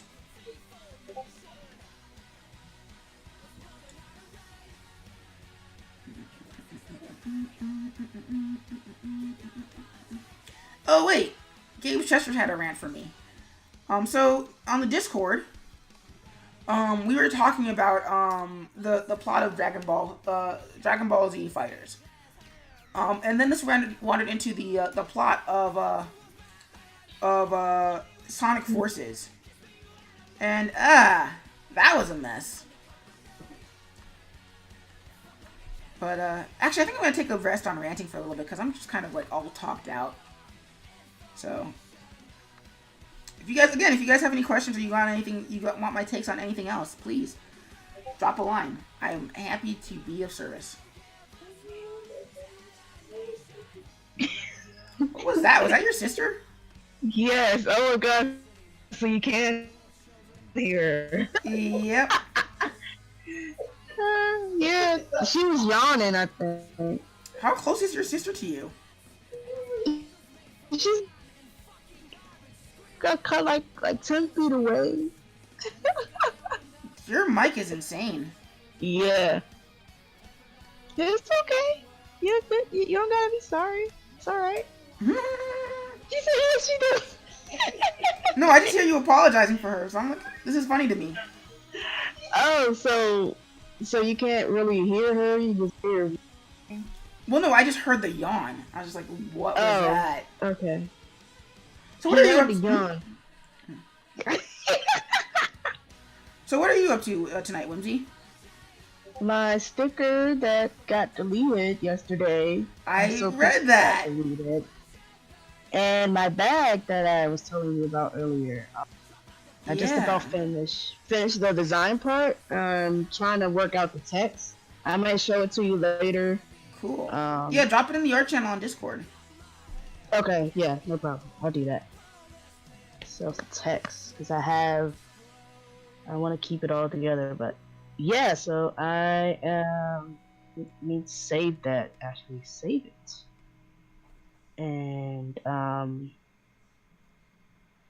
I'm basically done with just text. And then I am trying to recreate the sticker that got deleted. And I wouldn't even bother. I would just make a new one. And yes, we're listening to Sailor Moon because screw you, this song is awesome. Well, I'm trying to get like all the bombs, so. Oh, so you kind of have to recreate it. Yeah.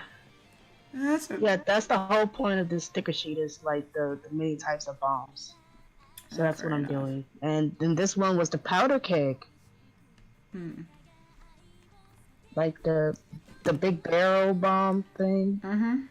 So that is what I'm doing. And I was just so mad that it got deleted. Yeah, because usually for me, when stuff like that gets deleted, I'm like, okay, well, I'll just make it better later when I'm feeling better about it. But this is one of those things where I'm like, no, you kind of can't just, you have to actually recreate it. That sucks. Yes, it does. And I'm pretty sure I'm going to make it better anyway. That's what I wind up doing. Now I just gotta figure out the order of everything, because it's all in Illustrator. Yeah. Yeah. That's what I am doing. Yep. That's why you gotta iterate and save. So wait, do you know how it got deleted? I might have clicked delete, the little delete button instead, because the whole layer was gone. And I just kept on working, and then I saved, and I don't know how to make unlimited undos in Illustrator. I don't even think that's a thing, so. Well, no, it's not a thing in any program. There's usually a limit of after a certain point you kind of can't. Well, I mean, over 20 is what I'm saying. You know what I'm saying? Yeah, there should be more than 20. No, and in other programs I can, in some other program I can go up to like 100 or something. Oh, you can do that in Flash. I think I could do that in Photoshop too. I did that before. Oh wow, that's a cool. Yeah, I did do it. Yeah, so I don't know how to do that in Illustrator. See if I can find it. Edit preferences. Perfect. Yep. Let's see. Oops. Yeah, but that's what I'm doing. Working on my stickers again. The last one, because the bomb era was the last one. Sorry, and I got the outline of it. Your pain is amusing to me. Whatever. Anyway. Well, hopefully, if I finish this in a reasonable fashion, which is probably not going to happen, I'll probably stream myself playing Celeste, because Celeste is really good for streaming. What is that? It's a new game on the Switch. It's about mountain climbing. It's a platformer for mountain climbing. Oh, neat. Yeah.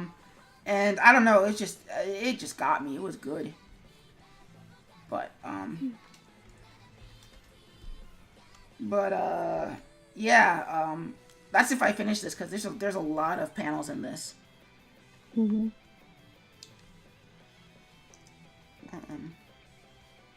Do you knock it down to 7?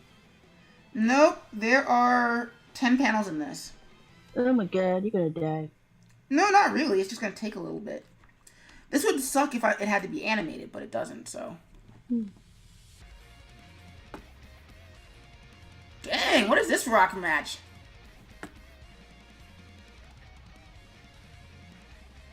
Dang, Demi! Hook us up again.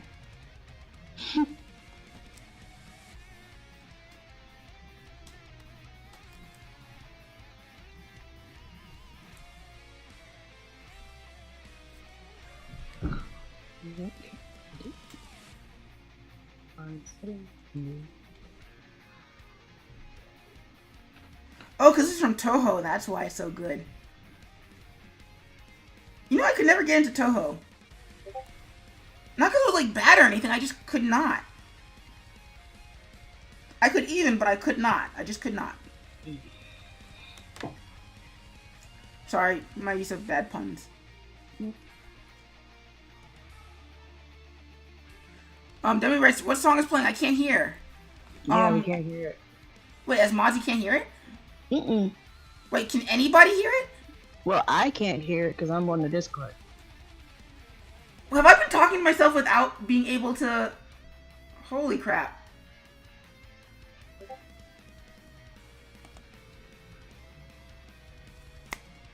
Desktop audio. Oh, wow. No, it's not picking it up.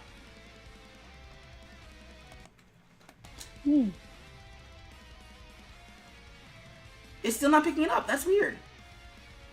I'm gonna be mad if I have to restart the stream. Huh. Shoot. Yeah, let's close chatbot and let's reopen chatbot.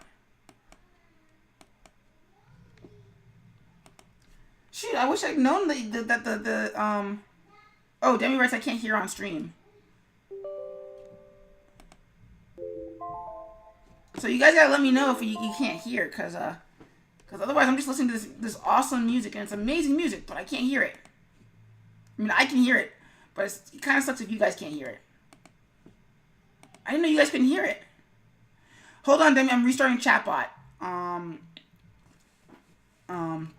Just to make sure that it's working. That's weird, because I can hear the music, but I didn't know you guys couldn't hear the music.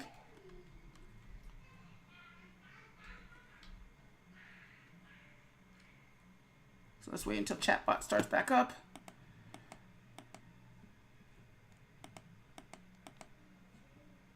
All right, try again, Demi.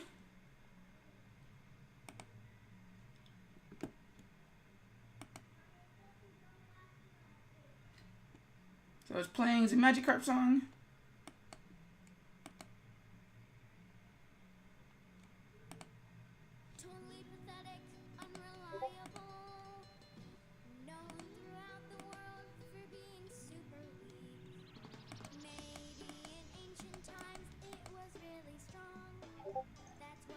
Can you hear it now?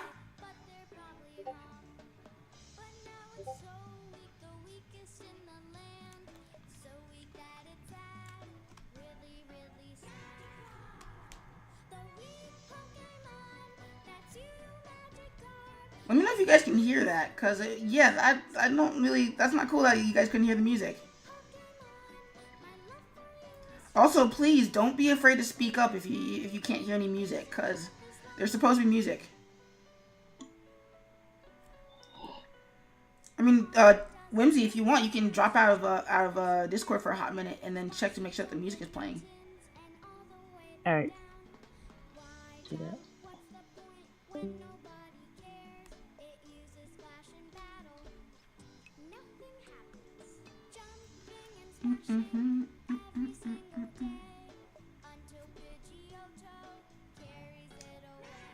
What? That's so mean. Demi, okay, so Whimsy writes it's playing. Alright, cool, because that was kind of weird. Yes, it was playing. I could hear it. Cool, so I restarted the stream, so it should be working perfectly fine now. Okay, I reloaded, I can hear now. Yeah, so I just had to reload chatbot, because chatbot was being dumb.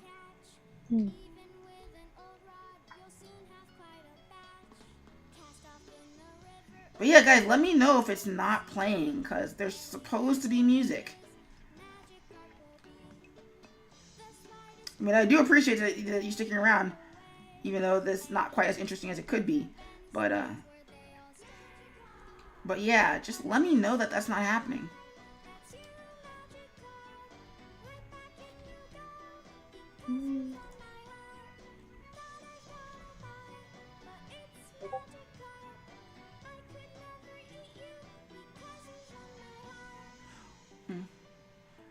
Demi writes, can I put Funky Future back in the song queue? Absolutely, go right ahead, Demi. Yeah, if I made you a mod, I trust your music selection. Or rather, I trust that your music selection is going to be good for the stream.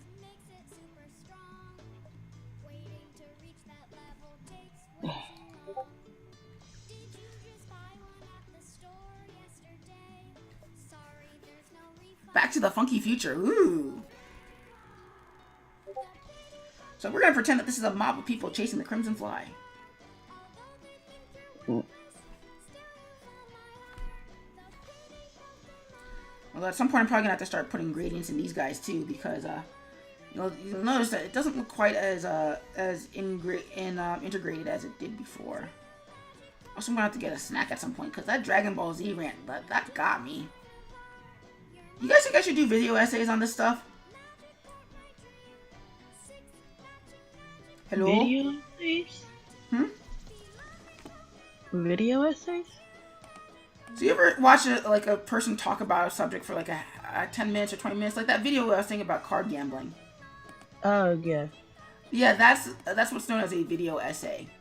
Basically, you write an essay and then you let me put it to a poll.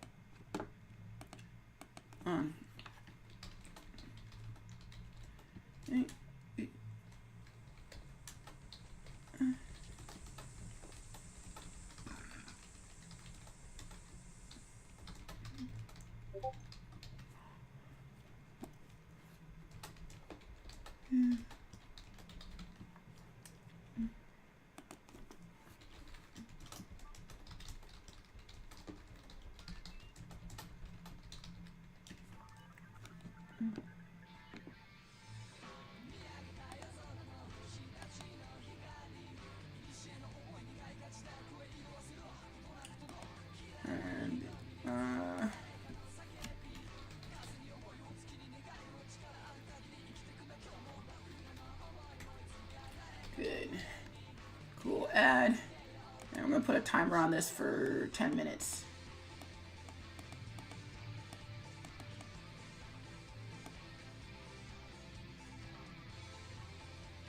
So yeah, 10 minutes to put your thoughts in this. Let's see if that works. Did it pop up in the chat? Okay, cool. So all you have to do is type vote option 0 or 1. 0 is basically saying, hey, yeah, I love hearing you talk, Skip, and I'd love to see you put together a video essay on this stuff. Option 1 is like, I like hearing you talk, but I think you sound like a helium squirrel, and you really probably should not be on a video essay. So is it parentheses or just the numbers? I think parentheses, yeah. Well, you can try one or the other. Alright, let's try it. Basically, if you'd like to see me do a video on this, then yeah.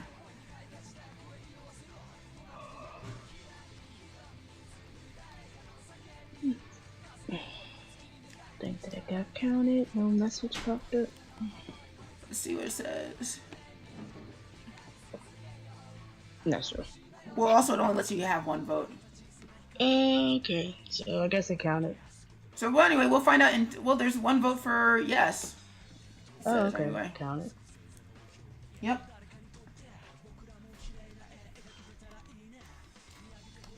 Alright, so let's see what this all looks like. So, Crimson Fly being chased by a mob. And let's do one more thing to throw some mood on this. Foreground. Man, it took forever to do this first panel. Hopefully the other ones won't take as long. Radial gradient. And let's make this 50 instead, not 100.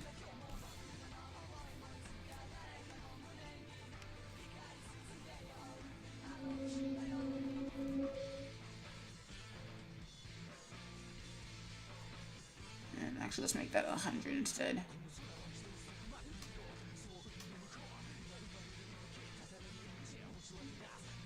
And 100 is too far, so let's make that 85 instead.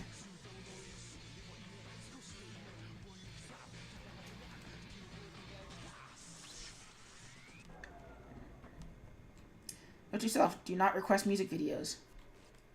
Mm. Oi. Demi Trickster writes, the song Adventure Zone, Wonderland Roundtree, Griffith has been added to the queue. Thank you. To self. And to have friends.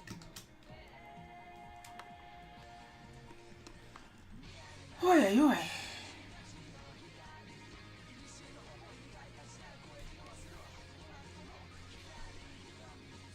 Fry Guy writes, hey! Hey, Fry Guy! Are you still streaming, or are you,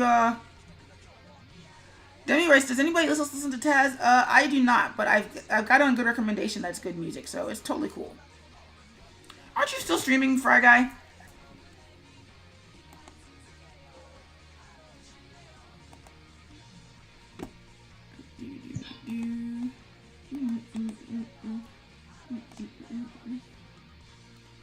Oh, I guess the stream ended. How was your stream, Fry Guy? Also, Fry, feel free to jump into the Discord.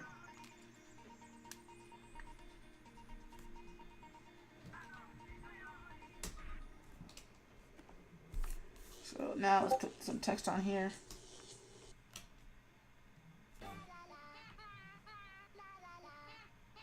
What the fudge are we listening to?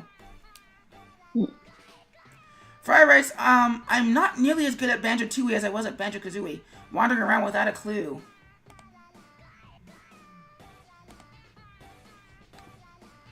Also, Fry, we've got a poll going on, too. Do you guys think I should do video essays or not? Let me see if I can reiterate the thing.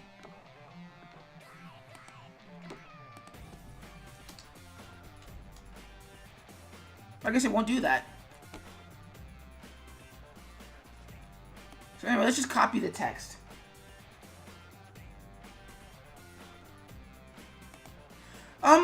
anything, really. Fry writes, what would you do the video essays on?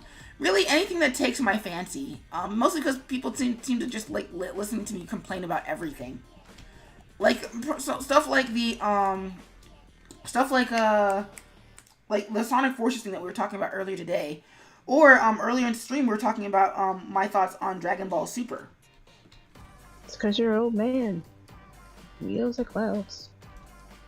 Aren't you older than me? Yeah, but still works. If you say so. Frag writes, you're great at text-based rants. They work much better as video essays. So yeah, okay, cool. I appreciate the thought, Fry, but apparently it has to work like that. So exclamation point vote and then put the ID in a thing. Fry writes, who's that chatting on Discord? This is Whimsicaya Arts. You should have stuck with Whimsicaya. I don't know why you need. Did somebody take Whimsicaya? No.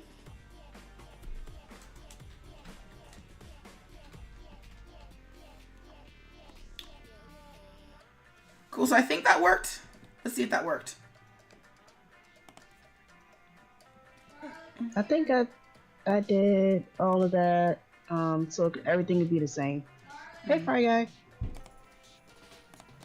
Let me see. Vote 0. What does that say? Okay, so apparently you have to do it without the parentheses. Also, I just like completely skewed the voting because I voted. Yep. But I get what you mean, Fry Guy. Cool. I think if I'm gonna do those, I think it's gonna be a monthly thing rather than a weekly thing. Yeah, you guys should totally you guys should no, you have to do it without the parentheses, Fry. But yeah, you guys should totally follow Fry Guy 86 if you guys want to see what's it called? The stream nostalgic? Either way, it's a lot of fun to watch Fry Guy go through retro games. So really, when you guys get the chance, you should follow him. Okay. Well, I get the notification in chatbot as to what it's supposed to be. So so basically, when you guys vote, only I know who's voted or how they voted.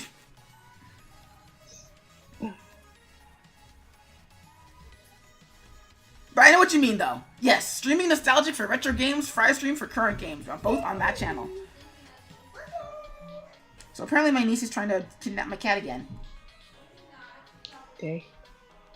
Oh, according to my sister, she's not trying to kidnap my cat. He ran into the room like somebody was trying to kidnap him, so. So basically, the cat's being weird.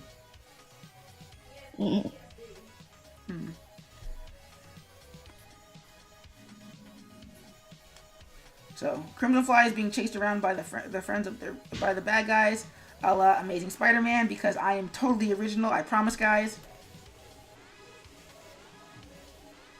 Fry writes, it was a quiet stream today. That's totally cool. I actually had somebody come in asking for a chill stream. Asking if my stream was a chill stream. I'm like, you know what? I guess it is. And that was good.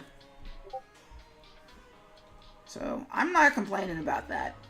That's not true. I complain about everything. I'm just not going to verbally complain where you guys can hear me complain about it. Unless you're one of my friends on Facebook, in which case you've probably heard me complain about a lot of things.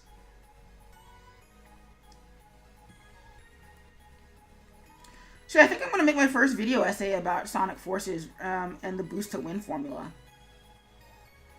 Why don't you just do and do a review too? Did you beat it? Yeah, I did actually.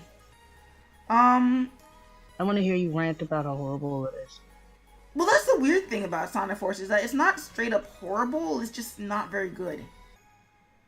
Oh. I can think of a dozen more games that I've played both in recent memory and in well, no, not actually in recent memory because I don't really play a lot of really bad games anymore. But I can think of a bunch of games where I'm like, oh god, I can see where this was done so much worse.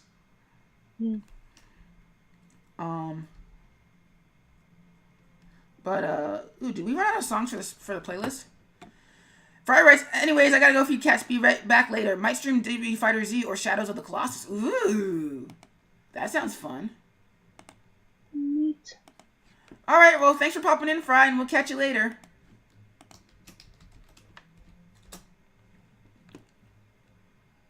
Also, Demi, we ran out of music.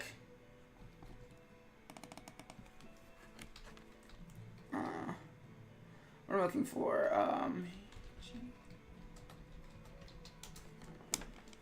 is this a full version? Okay, it says best quality, copy link address.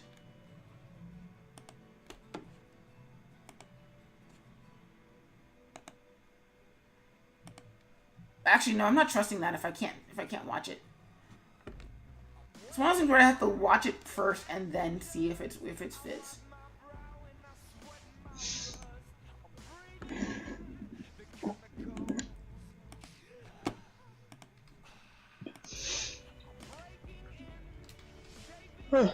So, the poll closed. You can no longer vote on anything. Winning option. Yeah, you guys would totally love to hear me rant and complain about everything. With a vote of 2, I think. It was only you and Fry Guy, Whimsy.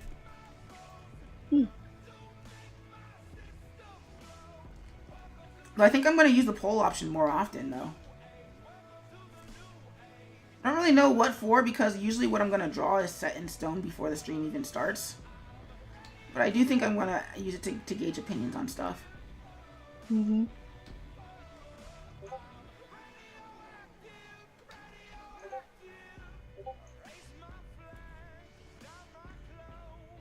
But yeah, the problem really is just, like, finding time to... It's not finding time, it's just figuring out what I'm going to dedicate the rants to. No, not really figuring, just, like, basically just doing it is going to be the hard part.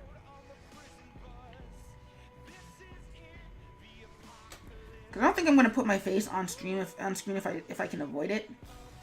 And if I can, I'm going to see if I can do an avatar. Mm-hmm. That's what I've seen most of the people do. They have like a avatar on it. Well, because avatars are much better actors. Mm-hmm. And I also don't want to be that guy who does a skit before every video. Because those are not good. Almost ever. I don't know. I feel like you should treat that like a job and play to your strengths. And some people, their strength is just reading from a paper. In a way that's interesting.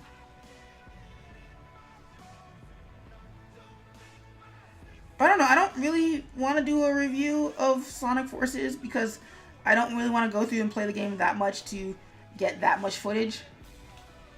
Oh, okay, got it. Because, I mean, that's the thing with most video reviews, is that you have to find the footage of the part that you want. Mm. I mean, same thing with video essays, is that you don't just pull it out of nowhere, or even pull it off of a trailer. You have to sort of find it somewhere, and you have to also hope that whoever you're grabbing and copywriting off of doesn't care.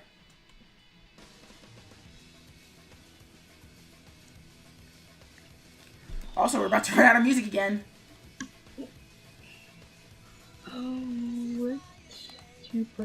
I mean, if you want, I can just put on a playlist and then just leave it at that. Okay, because I can't hear it anyway. Yeah.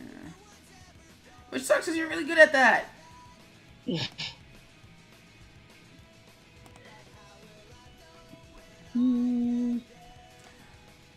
Oh, Patreon. So it's funny because, like, I had a few friends and family asking me if I was considering moving out to California. And I've kind of put the kibosh on that, which kind of sucks. Because, like, when I was thinking about going to CTN, I was like, I'm totally going to move out here. And then when I got out to, actually got out to California, I'm like, oh my god, I really want to move here. It's like, the more I think about it, the more I'm like, yeah, but as a responsible adult, is that really in my best interest to kind of, like, throw everything away and just do that? And the answer was, unfortunately, no. Mm. Which I think is going to cheese off a lot of people, but it's, at the same time, it's like, the skip stream can only be what it is because I have the time to do it. I'm not going from 9 to 5 every day. I'm not driving an hour to or from work. Rather, I am driving an hour to and from work, and then I'm getting on a train for 45 minutes. But I'm not doing that every day, and that helps a lot. I'm also going to be lazy right now. I'm go back to... Excuse me. And which one am I grabbing? Alright. Turns out we're grabbing the floor. So copy frame. We're going to cheat. Because I've already graduated art school and I don't have to listen to anybody. Paste frame. Unlock that layer so it's visible. Flip it horizontally.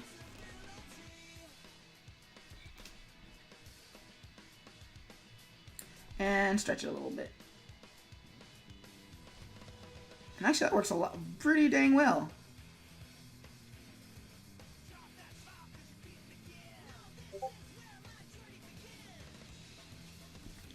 And we're gonna go in and we're gonna grab one more frame. By one more frame, I mean like a few more frames.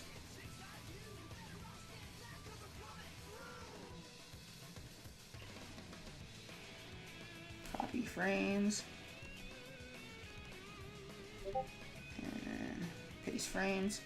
Also, somebody's Discord is really active. I wonder if it's not mine because I'm not getting any notifications. It might be mine, but I don't see any. But I don't know how to turn that sound off. You're fine. I'm just curious because I'm like, that's not mine. Oh, there we go. Nope, I got it. I got it all. Yeah, I find with Discord notifications, you kind of have to finagle them because you don't want to hear them all the time, especially depending on how many chats you're involved with. But the flip to that is that you do need to be paying attention to a few of them. Because, like, Discord chat's like sort of like the stream chat. Wherein, like, if you're not curating it, you're not moderating it, you're not, like, engaging, then people don't really have a reason to be there.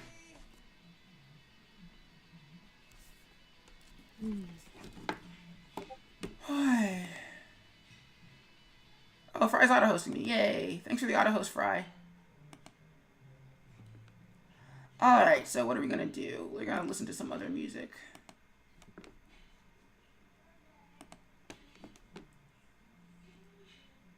There we go.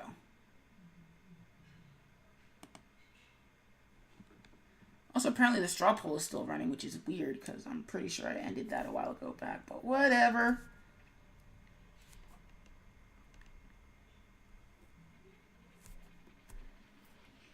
And go back into frame panel 1. Grab that. Copy frame. Go into here. Yeah, I know it seems kind of lazy. Actually, it is very lazy, but I also don't need to do as much work for this, so.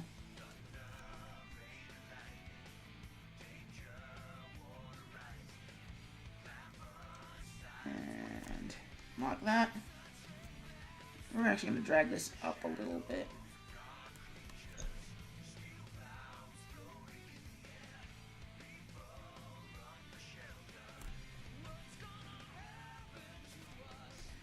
And also put that there.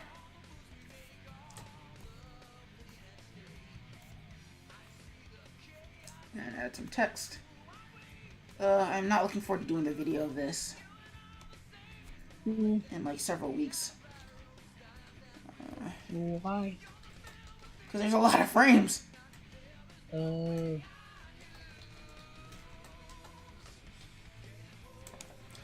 The reason why I'm not looking forward to, the other reason I'm not looking forward to doing this in a couple weeks is because at first I was thinking to myself, I'll just do this now and then save myself some trouble later. But the problem that I have is that if I do these ones now, then there's going to be there's going to be a slow uptick of quality. And then it's slowly going to reverse itself like when it gets to the 50 mark. Alright, we might not finish this tonight, which is going to suck.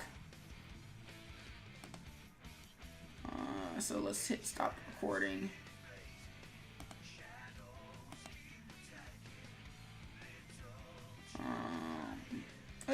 take a quick break, guys, and then we're gonna come back, and I think that's gonna be the last session. Depending on where I feel at the when we get to the 10 o'clock mark, that might be the last session for the night, simply because I don't want to overstress. And 3 hours is usually my limit. But yeah, this is going a lot slower than I would like, which kind of sucks. Whew. Whimsy, distract the chat for me. Look over there. Look that way. Don't look that way. Look that way. Actually, I'm gonna go get some chips. I'm gonna go get some soda, so I'll be right back. Keep distracting them. Keep distracting them, Whimsy. The thing. Do the thing. Don't do the thing. Do the thing.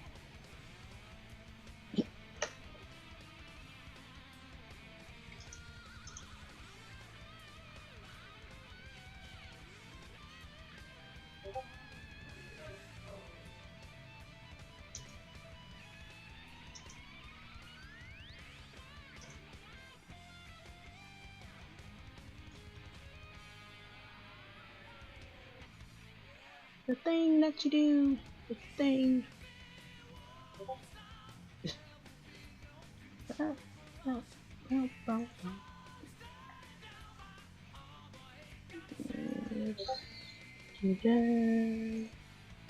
Yeah, actually looks better.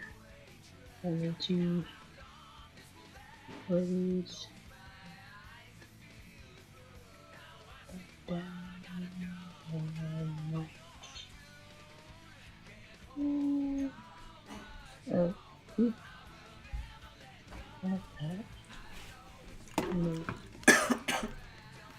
And welcome back, everybody.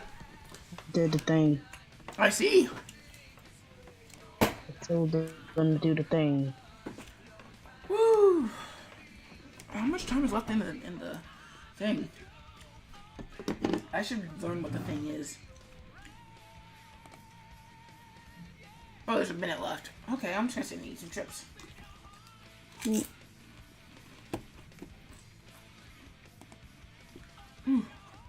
I need to sit and eat some chips because otherwise if I would like sit and work forever. I don't know how some people stream for like hours on end. I'm like, that's stressful. Somehow I'm able to do it. Yeah. That is crazy. Oof.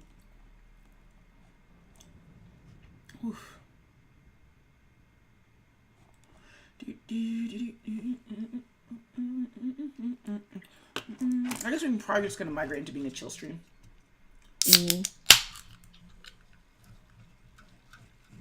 Oof.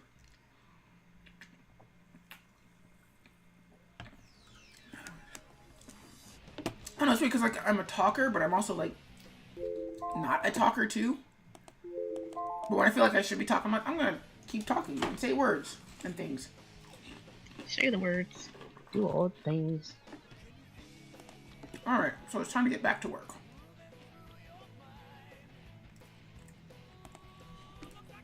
Artist. Hit record. Reset the work timer. And go. Alright, I figured it out. Yay! Yay! Wait, what did we figure out? The barrel. I figured it out. Awesome. Just know that I figured it out. I will take your word for it. You won't get it unless you're looking at it. Sounds like an inside joke. Are you not telling us things, Whimsy? I don't know, man. It's like 9:30. It is. It's funny because like after this, I still have to I have to do a print as well for this mini arc. Because the trade-off to Kisho Tenketsu is that it comes in a set of 4, and I don't have 5 strips. But I work like I upload, so I don't update on I don't like I only have like I update 5 days a week, but I only have 4 strips. So I figure day 5 should be a print. Oh.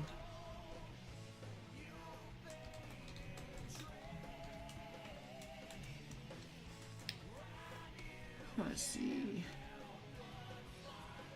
Oh yes, this is the thing.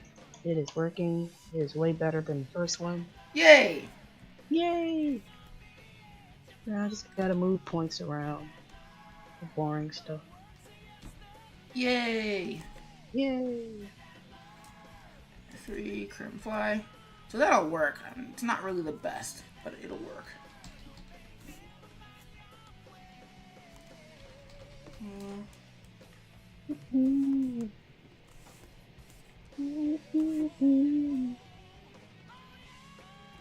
Break that apart.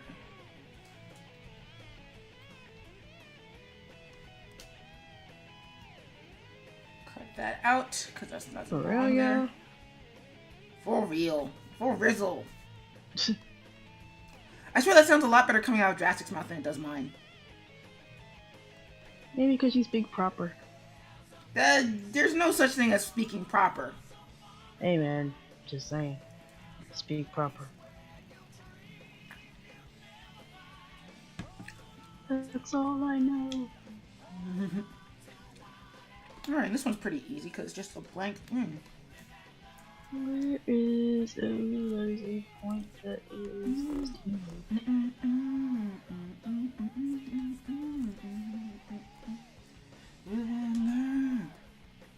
That's always something that's been fascinating to me, is that like the advice in these songs is applicable in a general sense if you're looking for it. Like the lyrics are still goofy as fudge, but they do make sense and they're good life lessons.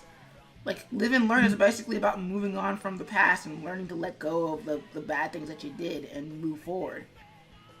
That's not a bad. Hanging on the edge of some art on that.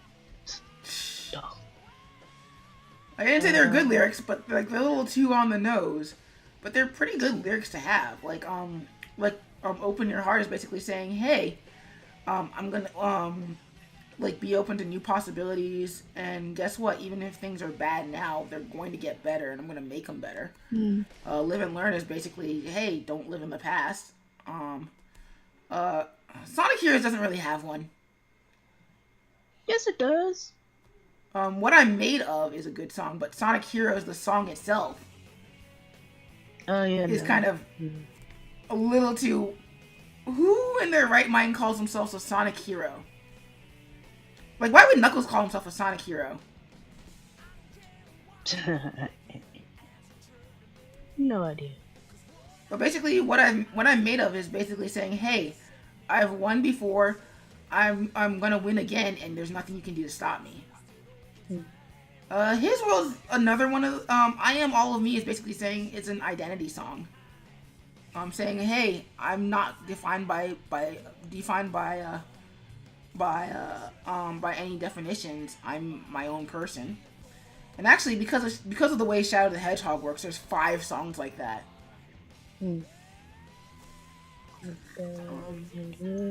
Yes, I played Shadow the Hedgehog to completion. Shut up. It was the first bad game I realized was bad and was irredeemably bad.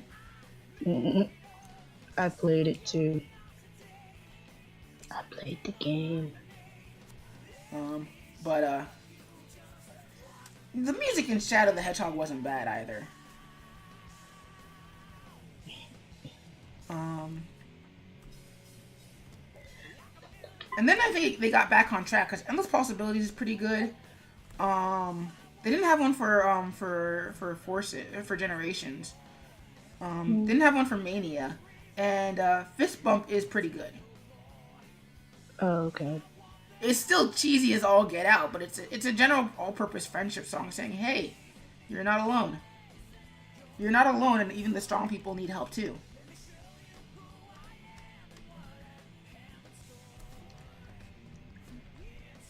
Like, I don't know, I feel like that's the way it is I think that's why people put such stock in music from anime and TV like that.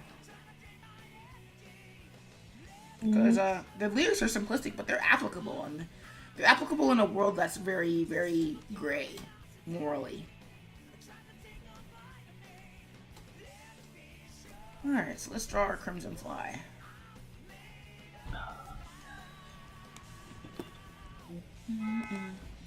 That was a car.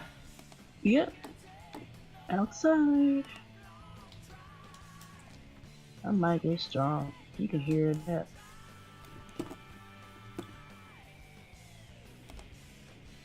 Oh, I'm not meeting up with that friend tomorrow. That sucks. But I also kind of didn't want to meet up, but that's okay too. It's like as I get older, I find that I have more things to do at home. And going out and meeting out, I'm like,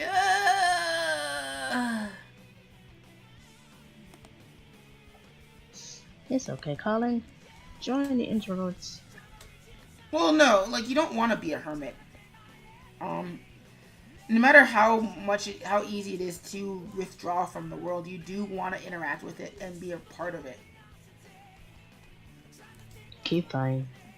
Like you don't want to be that guy who complains about movies he's never seen or games that he's never played or what have you. Now, granted, sometimes the things that exist are that are worth complaining about or gushing about are so good or so bad that you don't really need to play them to have an opinion on them. Like, nobody thought Batman v Superman was going to be good enough to be worth defending. Like, not even Zack Snyder. Well, okay, maybe Zack Snyder. Like something like Sonic Forces, I had feelings about it, but I didn't have strong feelings about it until I played it.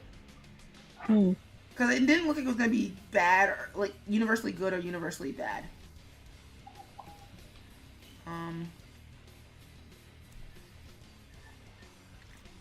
So I was like, I'll give it a shot. And for me, it was like a really great example of contextualizing when marketing goes wrong. Because like one of the big things that people always say about Sonic is this, like, oh, it's just boost to win, and that's never really been true until Sonic Forces,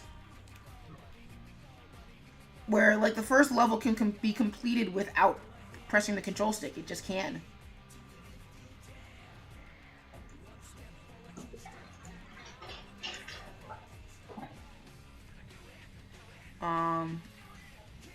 But it gives you context. It's like, oh, I guess the other games were not really boost to win until this became boost to win. But you have to play Sonic Forces to find that out. Now, granted, I don't want to, like, disclaimer, quality disclaimer, I didn't buy it until it went down in price. Like, I got mine for $30 rather than the requisite $40. Which isn't really the price I wanted to get it for.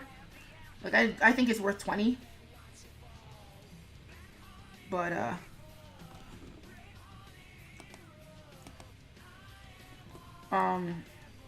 but it is what it is. And I don't think I was ever going to find it for much cheaper until, like, a year from now when it's not really relevant to talk about it anymore.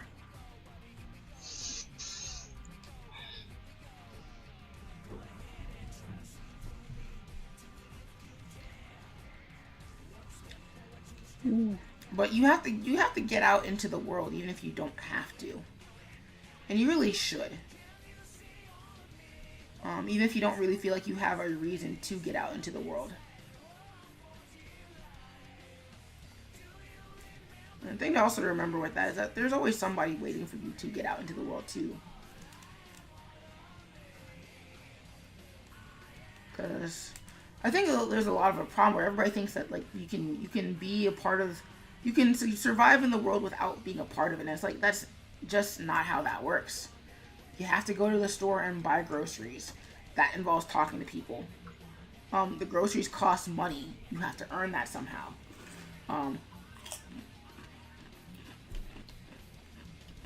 And you either have to work for it, or you have to hope that people like you enough to give you money. But either way, you don't spontaneously generate money. Even if you make a product worth selling, you're still asking people to part with their money in order for you to make a profit. Like, you don't just magically get money from out of nowhere.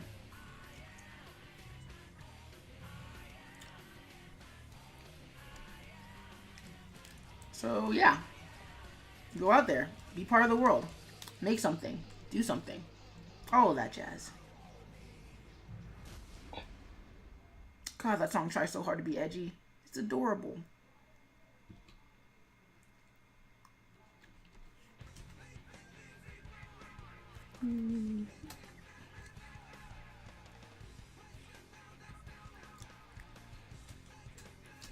Oh, I put the storybook songs on here too. Oh, I don't think I put Night of the Wind on here.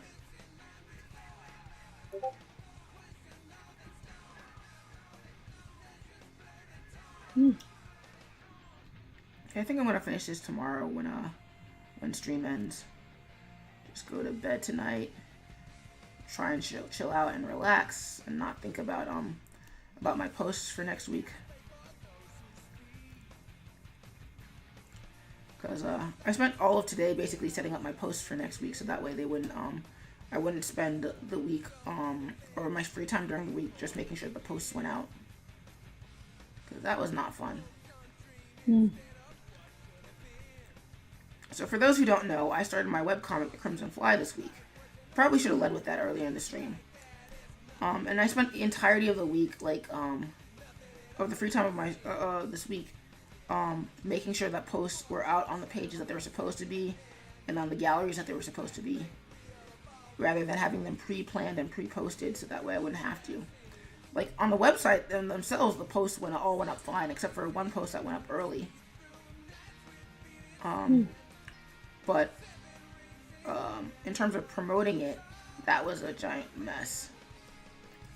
So I spent most of yesterday and today, basically getting those posts ready for next week, so that way I don't have to think about it. At least I won't have to think about it too much. Like some of the sites don't allow you to schedule posts, like Twitter and Instagram. At least if they do, I've never been able to. So those will have to be done manually, and of course posting to different pages on Facebook has to be done manually too. I can't schedule that. But it still keeps my bases covered in terms of at least they go out at some point and they go out where they're supposed to.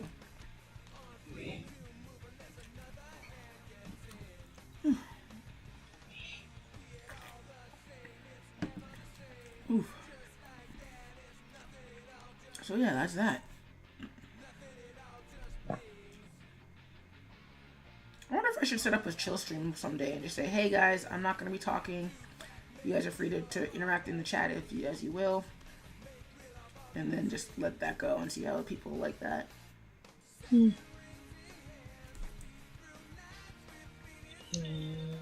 the trade-off is that then I have to type things out, and I'm not as fast at typing as I am at talking. But yeah.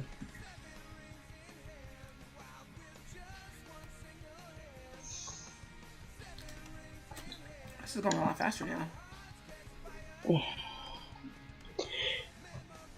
What did you do? So what did you do? I didn't do anything. I just yawned. My volume went down. I don't know, it sounded like you were like you were sucking teeth or something. I was yawning.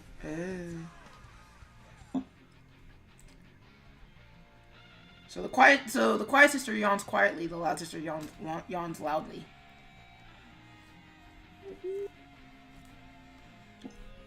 Not sure. She can be quiet too. I'm just a quieter. It's. It's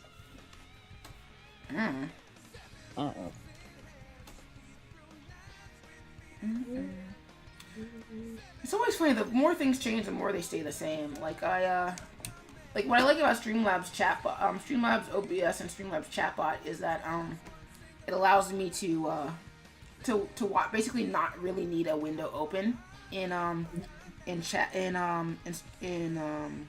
Chrome, and yet I have the window open in Chrome just to make sure that nothing is going wrong while I'm streaming, which is hilarious to me. Cause I feel like that happened at some point. Like there was a stream I was doing where something was happening in the Twitch window that I couldn't see because I was watching the stream via via Streamlabs OBS, so I just have the window open even though I don't need it. Mhm. There we go.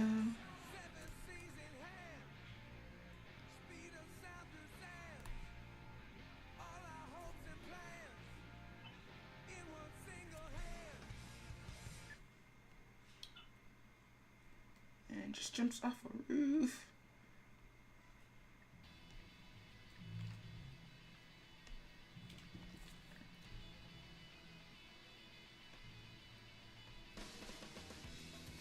Let's go up to 25. Yeah, that's better. Group all that. Paint it white. We'll actually paint it red first.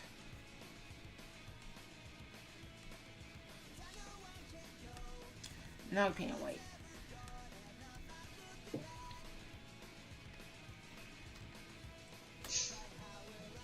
And next, then your gradient. You don't want this to be entirely jet black.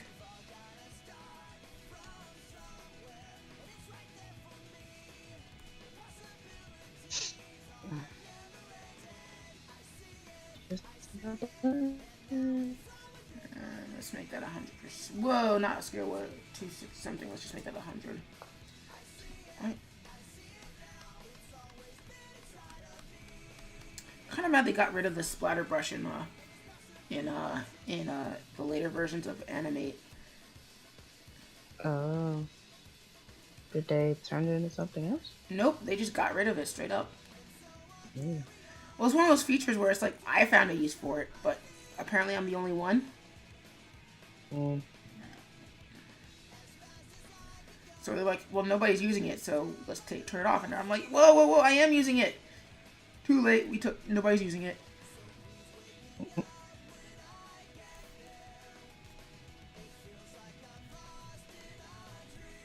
It's kind of part of the reason why you're not seeing these strips being done in Animate.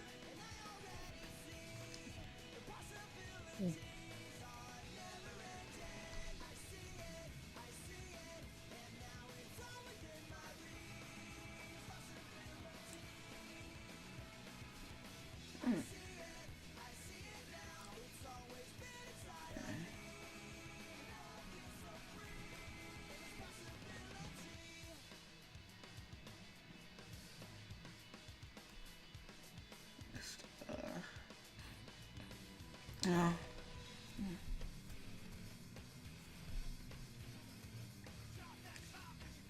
Never put it up here. This is where my composition has failed me because like I didn't plan for text properly. Mm.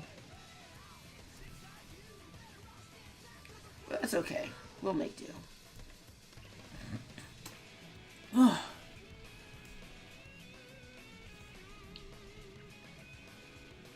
It's where my back's starting to hurt from sitting up straight.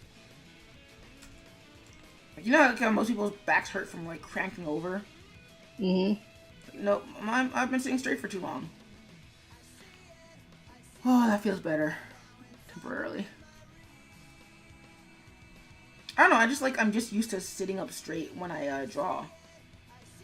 So the whole like hedging over your hedging your shoulder down, it just like doesn't really get to me. Mm. But the trade-off is that then my back gets very stiff, like just sitting up straight, and it's like it's a no-win scenario.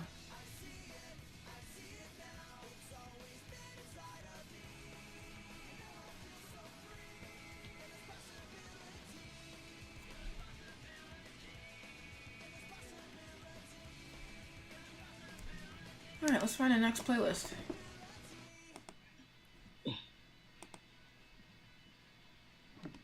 Actually, since we're chilling out, let's do some new Jabas.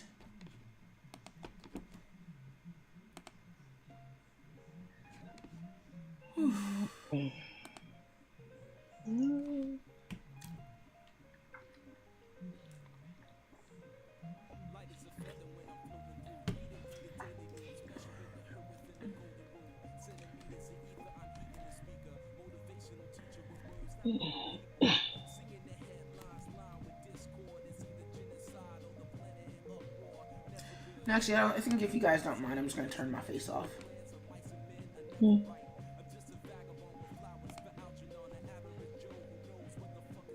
So I'm still here. I'm still drawing. It's just my face is not on screen.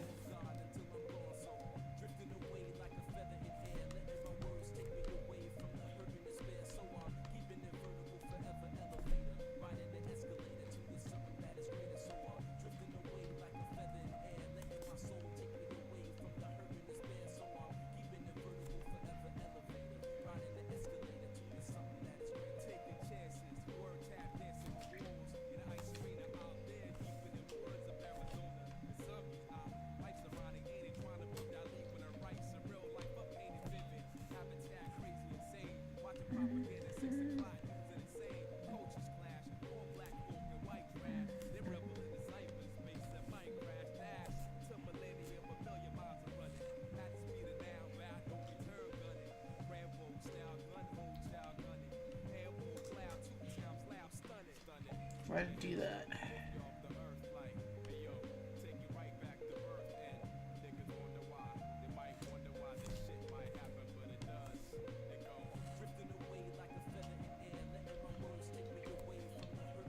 Let's make that a little bit of a linear gradient so that we imply that they're hovering over space. And throw in some lighting.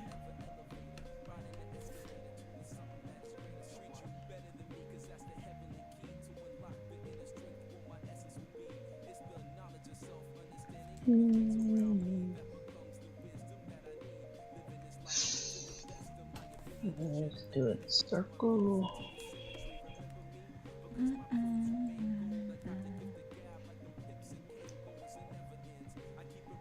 No, I'm drawing with the gradient, which is no bueno. We might actually just finish this because we're almost done. No, it says that the time, like, we're really supposed to be done in like another 4 minutes, but we'll actually be done with this strip soon anyway. So I might as well just finish it out for tonight.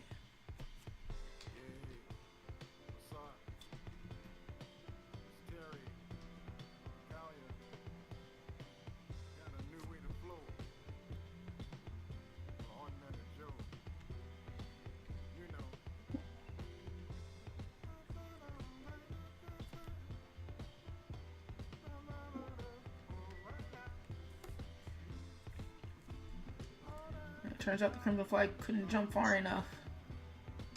That's okay, because they can fly.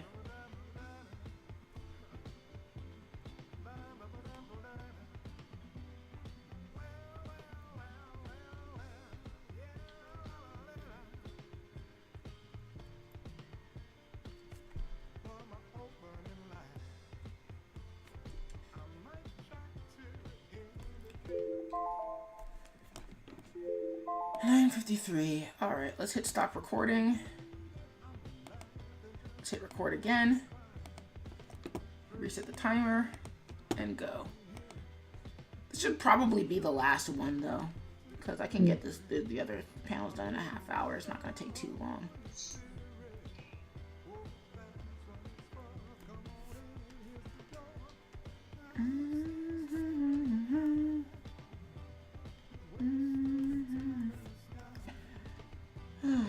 It makes me wish I wasn't affiliated so that I could be on Picardo too, but it is what it is. Yeah, Whimsy, you're not an affiliate, are you? No, I don't think. On Twitch. So. So basically, affiliate status basically allows you to start making money on Twitch. It's not all it's cracked up to be. Like most social media platforms, you kind of have to already have a base to be making money off of it. But what's nice about it is that it allows you to start making money on Twitch. The trade-off is that Twitch has first dibs on anything that you record, so software like Restream, I'm not allowed to use because Twitch has first dibs. Oh, okay. However, since you're not affiliated, you could look into Restream. So basically that allows you to basically be on YouTube, Twitch, Picardo, what have you, all at the same time. Oh, cool. Now, granted, like, you obviously want to be streaming the sorts of things that are good with those sites, so obviously you don't want to be streaming video games on Picardo. But if it promotes your reach, then that's not really a bad thing. The trade-off, again, is just that for a lot of these sites, you have to already have a following from somewhere.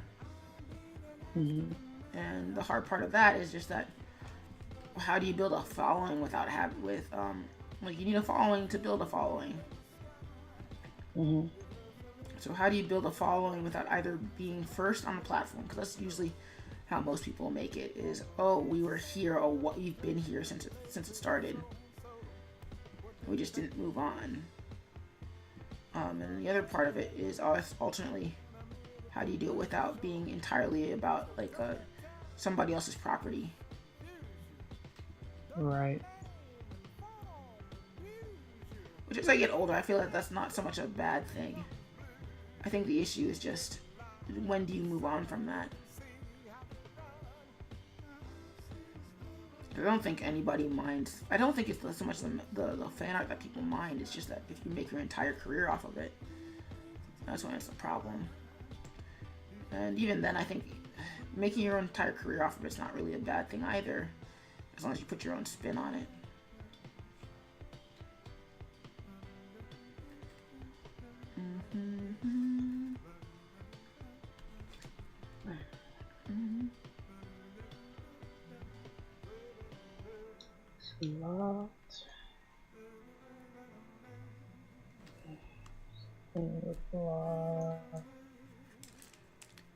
And let's make the Crimson Fly look kind of worried.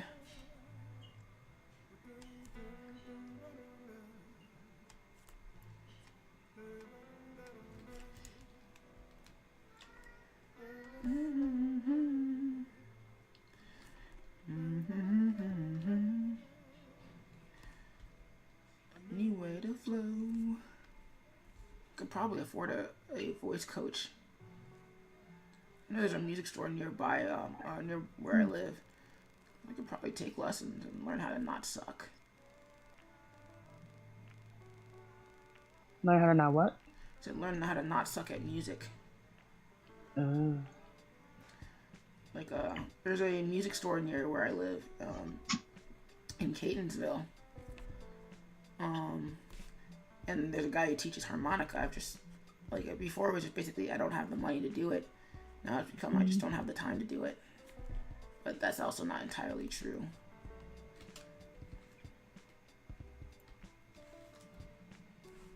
Yeah, I thought that was kind of weird. Powder keg is finished. Yes. Which one? The sticker that got deleted is finished. Nice. Also, Just kind gotta- of.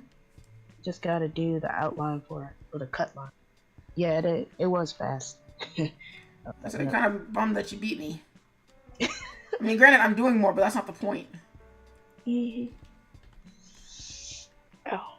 But I've been working on this, on both of these files before you started streaming. So. Still. 5? Yeah. I don't know. I usually pride myself on being that I'm fast for an artist. And again, I guess I would be faster if I was just doing the one sticker. Right. But still. I don't know, it's one of those things like when your friends are doing a task, or like everybody's doing a task and you just don't want to be the last one to finish. It's just like, oh yeah, but your job is way harder. I'm like, I don't care, I wanted to finish first.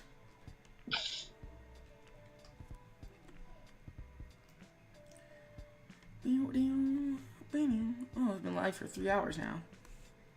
So we've gone over the limit.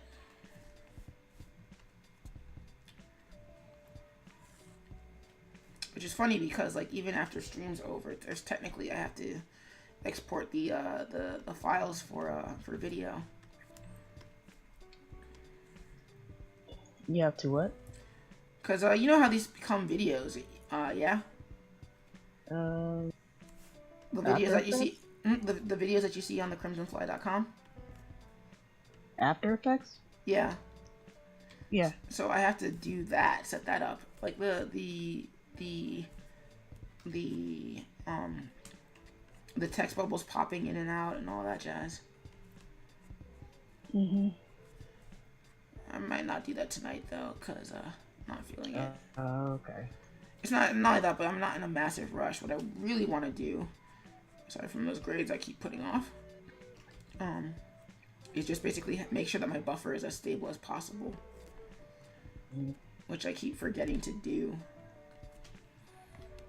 Because the idea is to build back up to having 50 strips as a buffer, as opposed to having 50 comic strips that I don't post anywhere as a buffer for the 5 videos I post a week.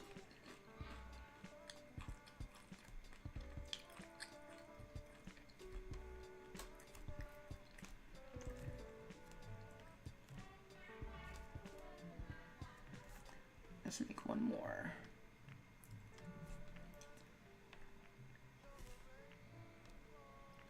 Break that apart.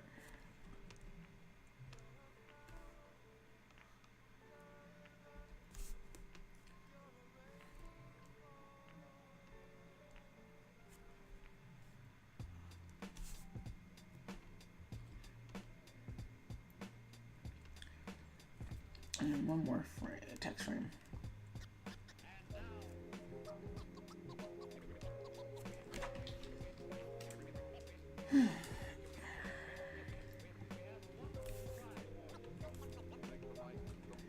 Copy that. 1, 2, 3, 4, 5, 6. F8. Paste.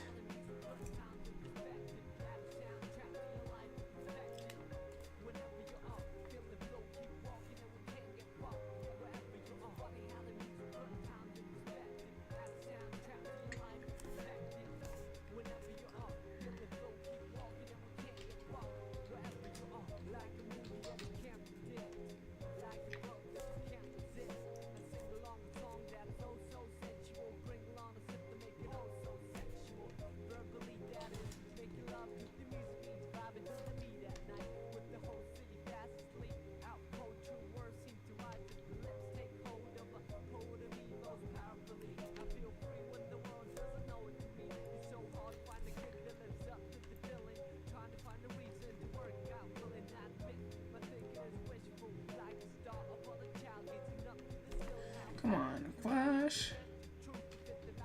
Let's bring that down to 75 instead.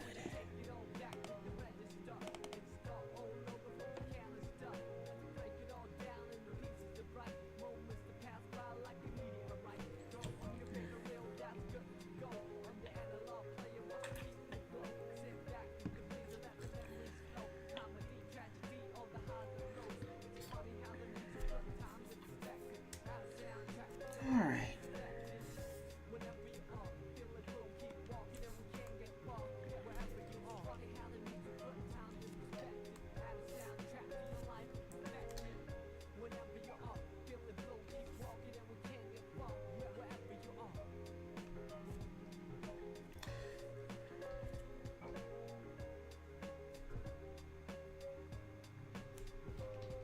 See, not bad.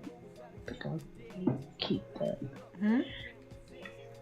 No, I was looking at the outline that did, and I'm not going to change it.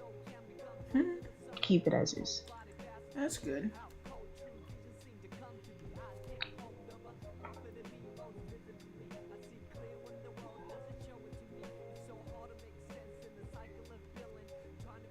Now I just got to do the text. There we go.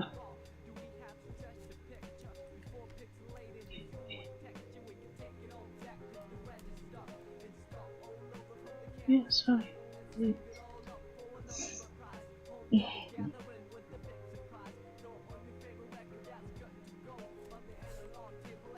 Stroke. Good.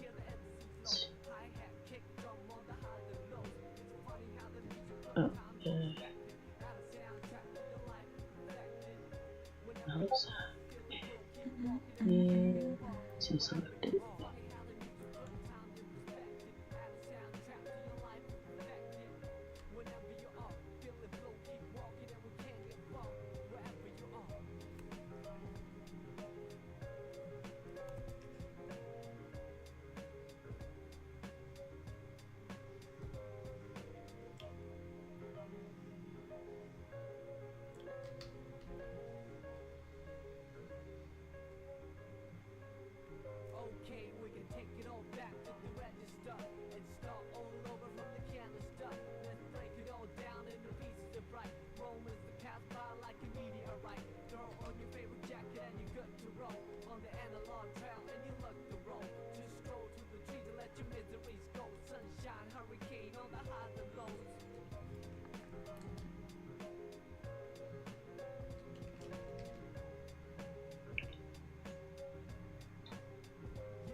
Right there. Nope. I was talking to myself.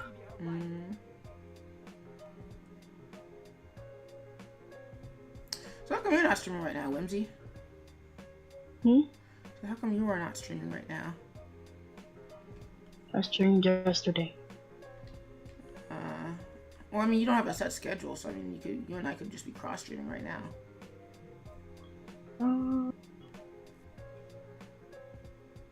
Because I usually don't stream on Saturdays. Is that a hard rule? No, not really. Just saying. So, I'm usually actually doing something on Saturday. Something always pops up. I feel that. Yes, I'll format these tomorrow. Save.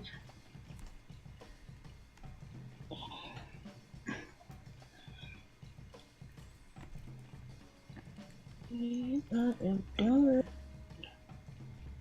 Yay! Finally, I'm done. Yay! Until tomorrow, when something else comes up, and you have to do that too. Right. Like today, today I finished all my posting for next. Like yesterday, I finished all my yesterday I finished all my videos for next week. Today I finished all my posting for next week. And the only thing I could think of was, beyond the fact that I couldn't do all my cross posts scheduling, whenever I post to groups or I do the daily reblogs, or rather time of day reblogs, on Facebook. It's like, hey, here's a lunchtime post, etc., etc., etc.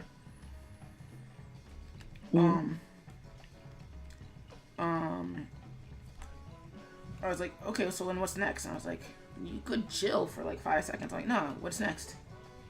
Alright,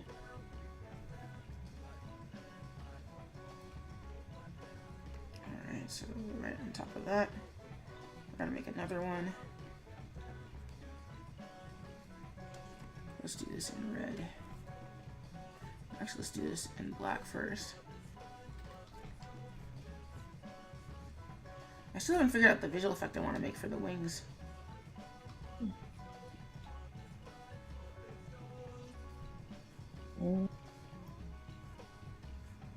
Everything. Save.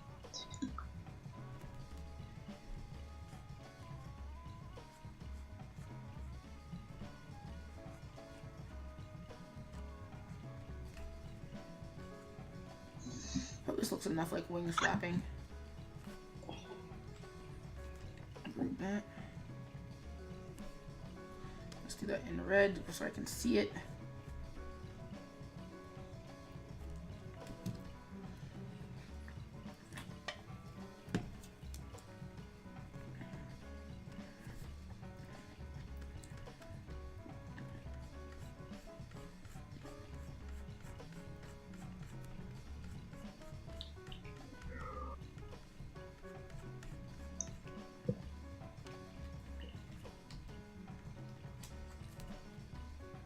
Let's just make that super massive, huh?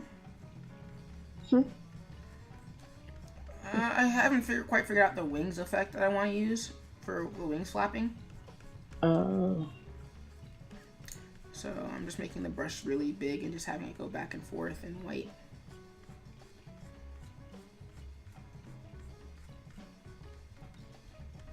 Let's change that to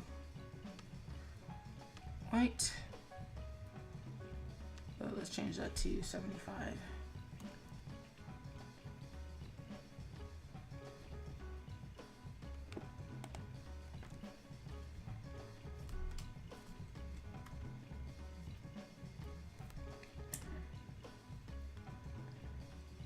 That way there's more focus on the wings. And actually, let's drag that over just a little bit. So again, more focus on the wings, less on the fly. hmm.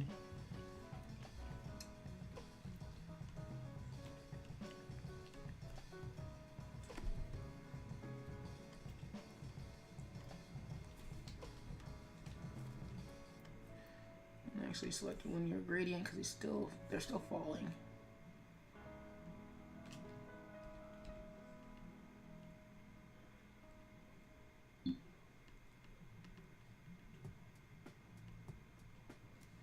Delete F.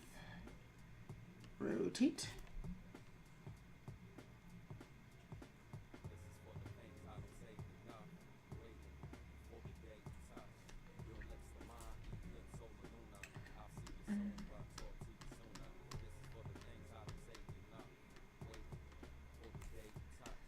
Like that. It's funny, I'm so used to doing these as animated comic books that I keep forgetting that I could use sound effects.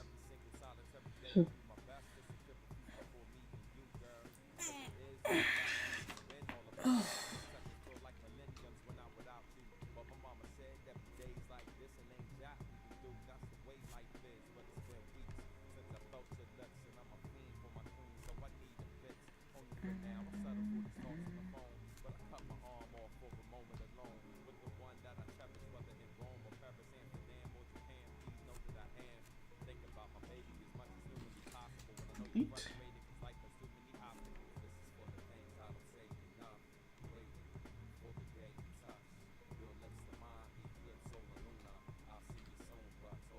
Stretch that out. There you go. Oops, gotta make that.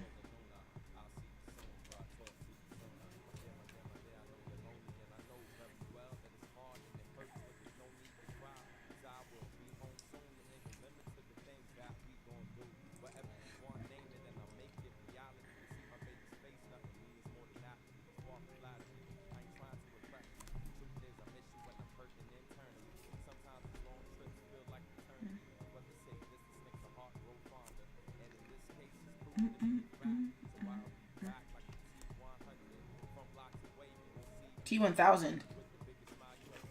Or wait, T800. I guess he's. Well, he didn't say 100. He said 100. He didn't say 800.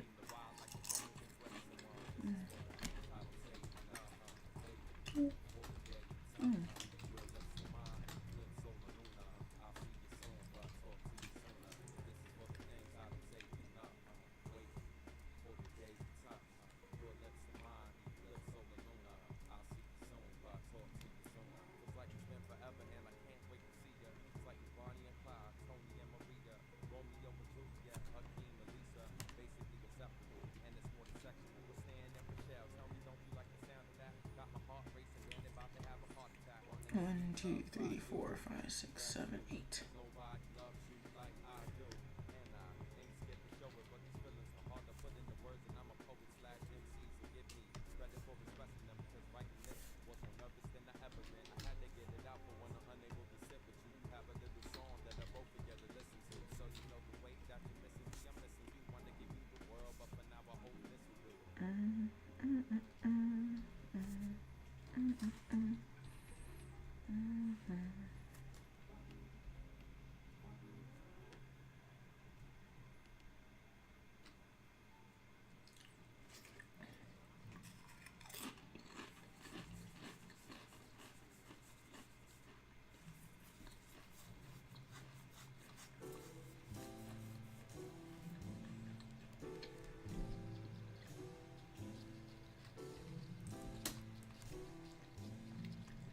Like that, turn it off.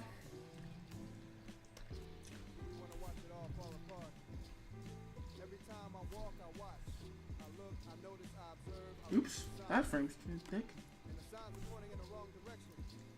The signs are not naming the streets or leading you to the highway. The signs are naming names. Tombstones to mark the dead of children not even born. And I don't mean abortion, I mean what is to come. The signs are telling me to turn back around. The signs are telling me to research my past. The signs are telling me to learn from my mistakes. The signs are asking me questions. Do you want to watch it all fall apart? Do you have any control? Is there anything that you can do? Time is not a nice person. I know because the sign said it. Time can be generous, but ultimately time is indifferent. Time does not give two damns or a fuck. So what will we do? What will we do? So I'm in the middle I'm cheating and I know better. Because I'm tired. do they not see the signs? Do you not see the signs?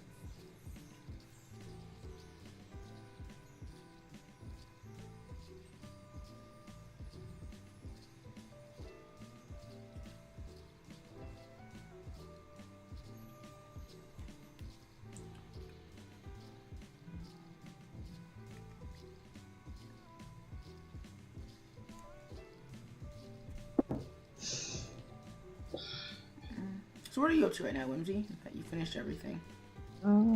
Just saved. Playing Township on my phone.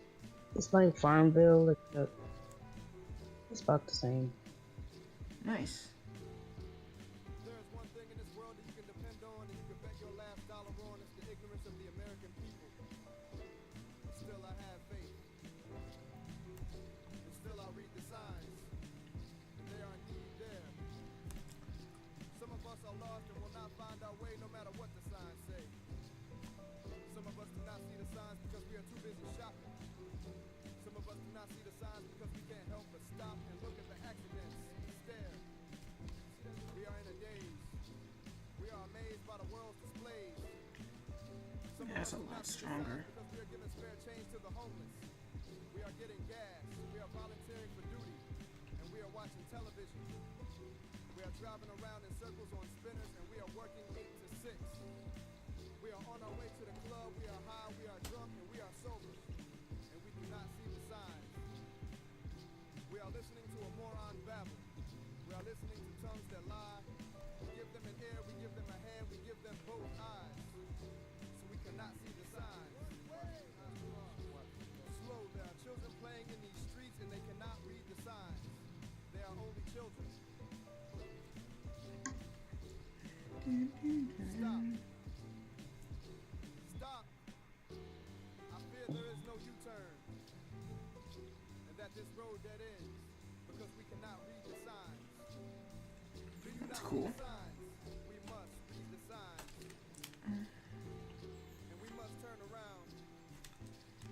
We must turn around. We gotta turn this shit around.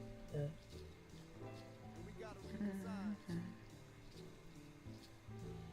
We must read the signs. We must. Really? It's been a half hour? Damn. Well, stop. Record again. And this should be the last one. This will take us to 10:30. Well, take us just past 10:30. But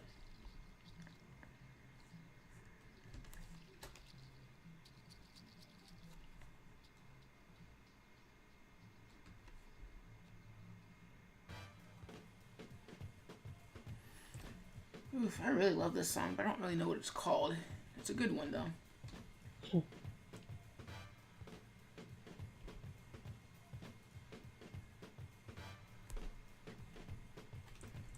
Well, because this is one of those sort of hour-long tracks on YouTube. So the actual song, the actual song is actually in the playset because whoever compiled it did a really good job. But I'm just not gonna look right now.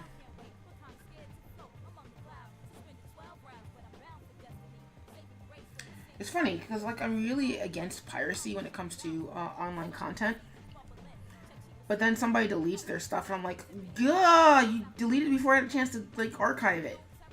And it's like, despite how the internet works, where it's like nothing is really gone forever, sometimes that just stuff just disappears entirely.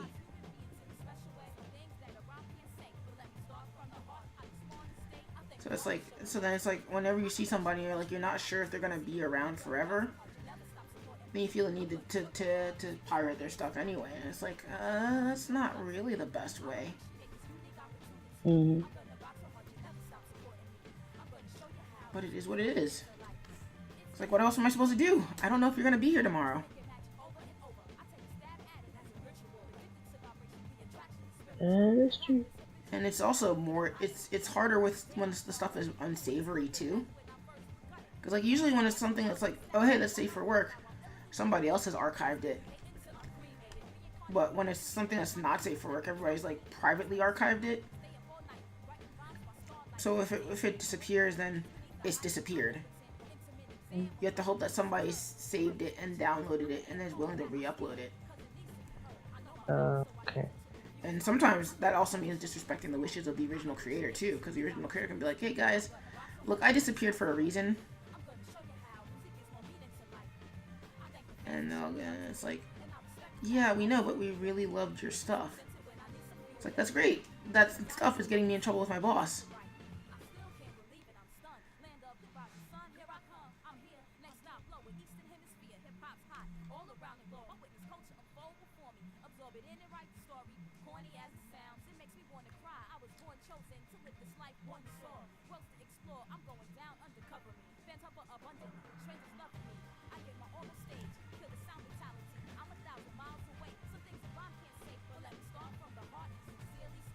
Thank you. It's a unique opportunity. Never stop supporting me. Music is more meaning to life.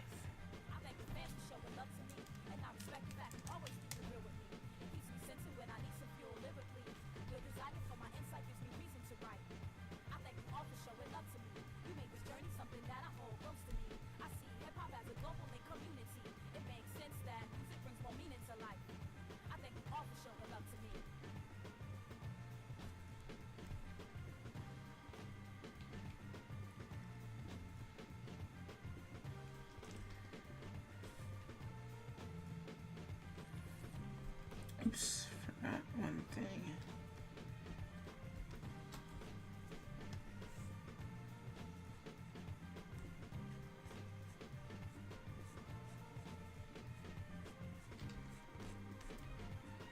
It's funny because, like, to provide as much thrust as you would need to actually be able to fly, the Crimson Fly's wings would have to be much larger.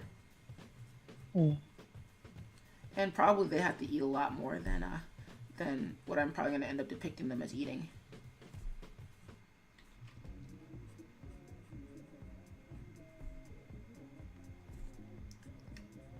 I mean, you have to imagine it's like enough force to lift them off the ground, so it's probably like a helicopter burst. That might actually be a power of theirs. Neat. Mm-hmm.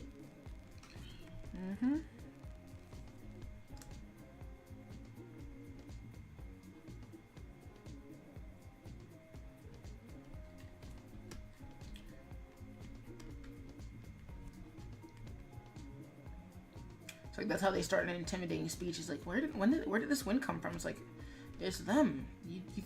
You realize how much force you'd have to generate to generate lift? And then, like the bad guy's like, oh crap. And then comes like, yep, you're screwed.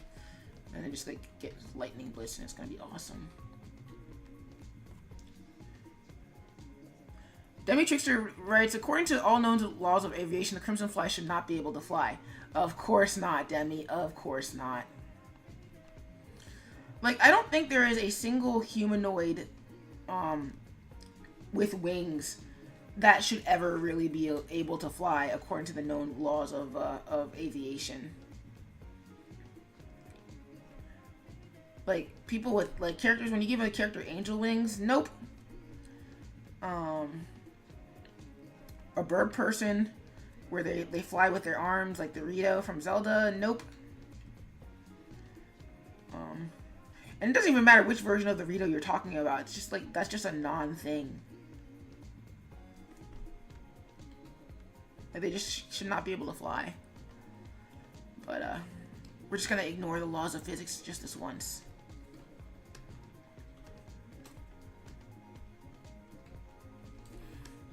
I mean, heck, even if the wings were large enough, you just would not be able to generate enough thrust.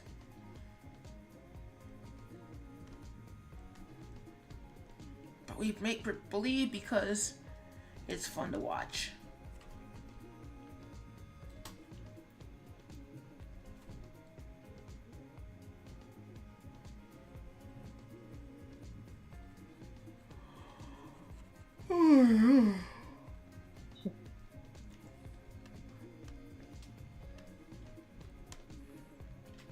Although I do have an explanation for it, though.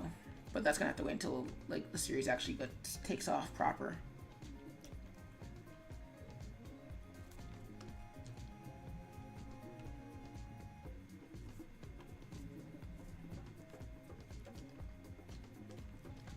Copy that frame. Come out a little bit. Copy frames. Frames.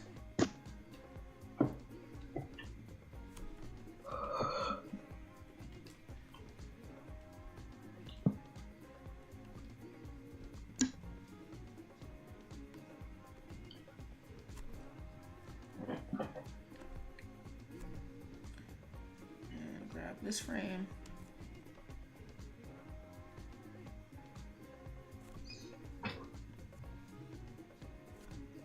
Frame.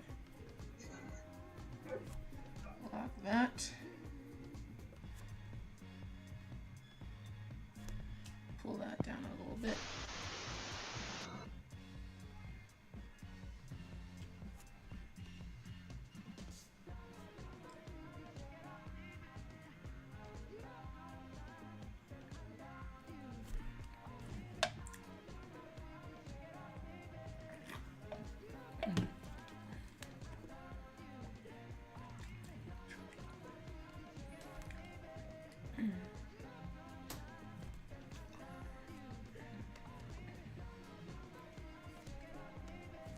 Alright, let's break that to 200.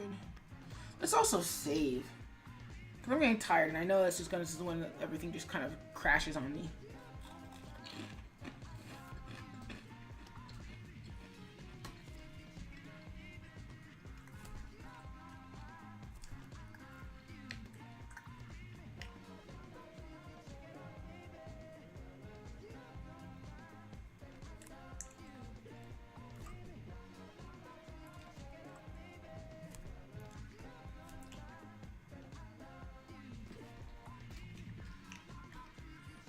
Because I'm saving this in the wrong folder and I forgot.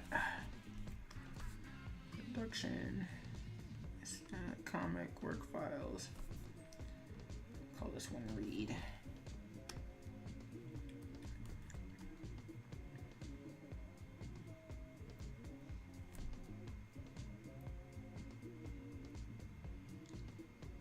So Demi, what are you working on since you're still here? I forgot to ask about that.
So, the cool thing about this is that this actually proves that I can stay on top of my buffer. That's something I was worried about this week, was, oh no, I'm updating every day this week. Can I stay on top of my buffer? Or is that something where I'm just going to have to go back to do what most normal people do, is do 3 strips a week. Or, yeah, 3 strips a week, just to be able to keep my buffer going. But, this worked. Wish I could have done more though, like say a full 7, but with my my videos needing adapting, that's not going to be possible for a while.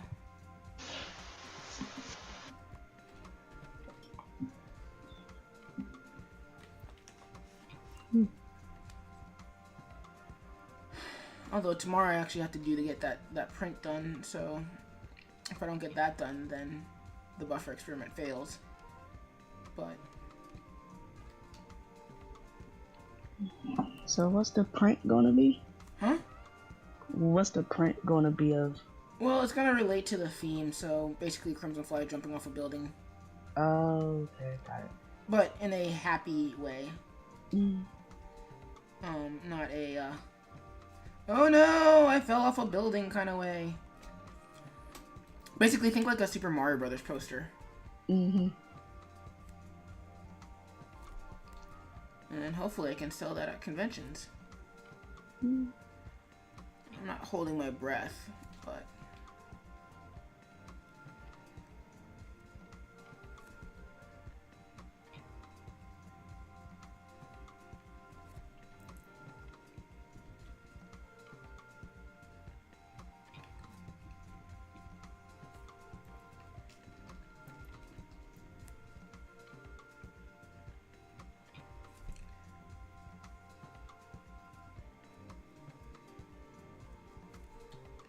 I don't know, I might visit Old Town tomorrow and see what's up there.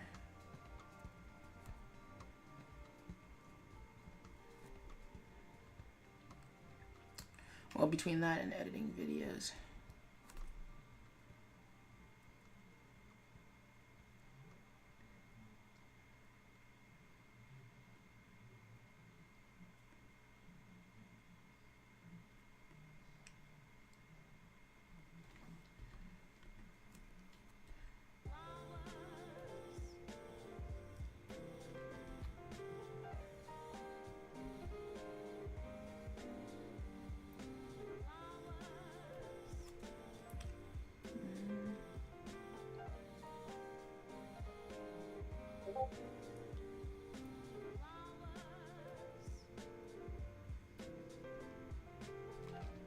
That's not a hand, but I don't care. It's really, really late, and I really want to go to bed soon.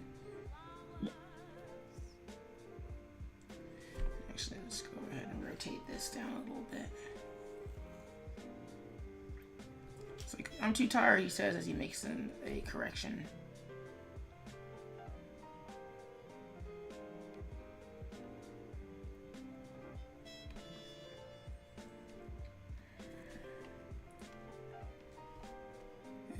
For up to do wings.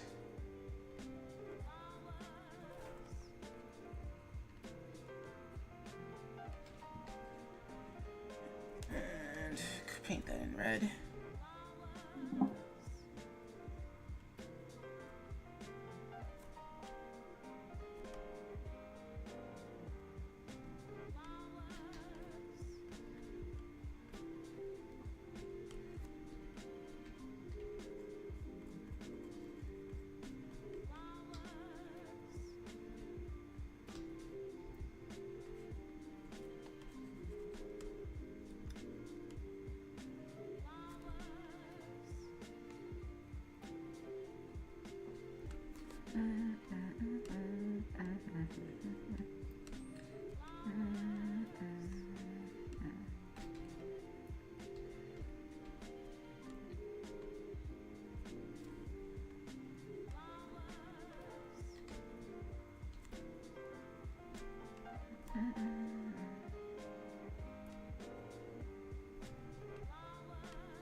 Note to self, remind myself to punch my past self for saying almost done.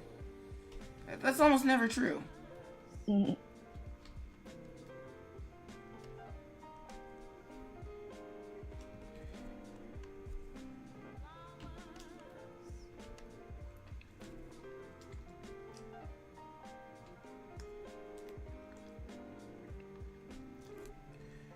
And we're gonna cheat some more.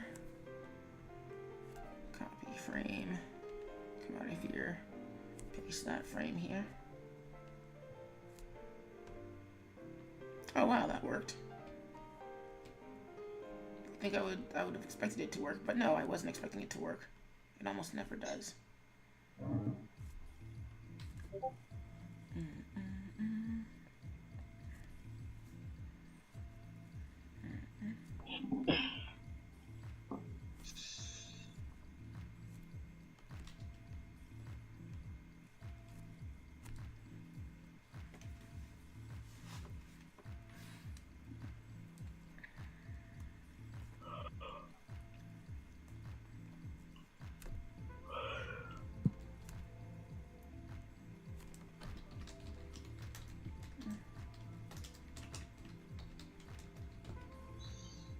Alright, found it. Yes, notification.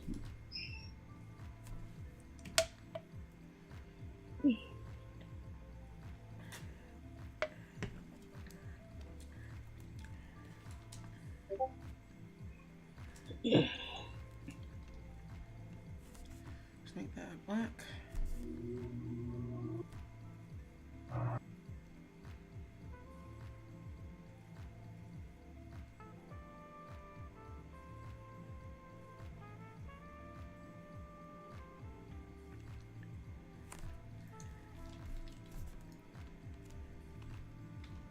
Oh, copy that. F8. Convert to a symbol. 9. Text. Double.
One more layer on top of that because I cannot leave well enough alone.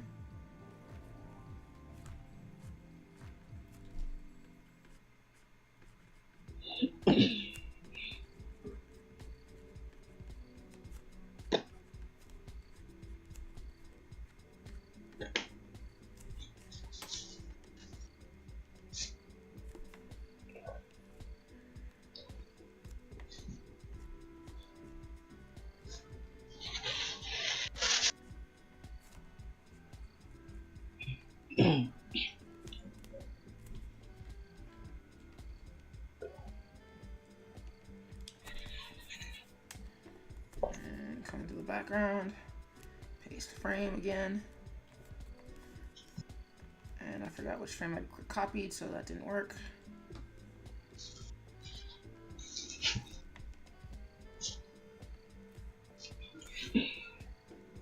Copy frames. Paste frame. Lock that. There we go. Make that invisible in its entirety so I can focus on drawing the character.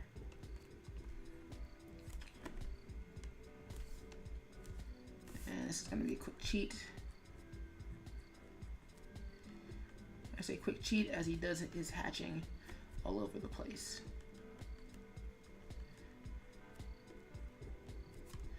Yeah, unfortunately I've started to reach what I like to call screw it levels. And basically that means that I don't really care what I'm doing right now. I just want to be done with what I'm doing, which is never really a good place to be. This is kind of why I don't stream past a certain time. Because usually when I reach this point, it means that I'm not being careful about what I'm doing. And unlike most people, some people get motivation from being angry or being tired or what have you. And it's just sort of like this last-ditch energy. For me, it's the opposite. Like, the more off my game I am, the worse I do. I don't become a drunken master. I don't get like a last-ditch burst of rage and what have you to finish a project. I just crash horribly. Or just slowly start to crash horribly, which is even worse.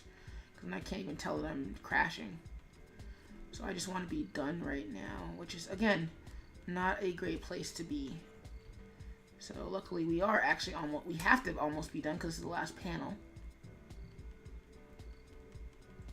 And I can get some sweet, sweet sleep. That's fudge. That's the crappy thing about adulthood. All you want to do is just sleep. Or at least is that just me? No, I get tired more easily now. I'm not able to marathon things.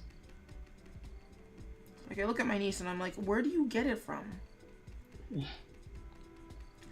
I mean, I actually have a theory about that. Is that you don't really have more energy as a kid or have less energy as an adult. Oh, come on! We are almost done! Oh, my alarm just went off. Oh.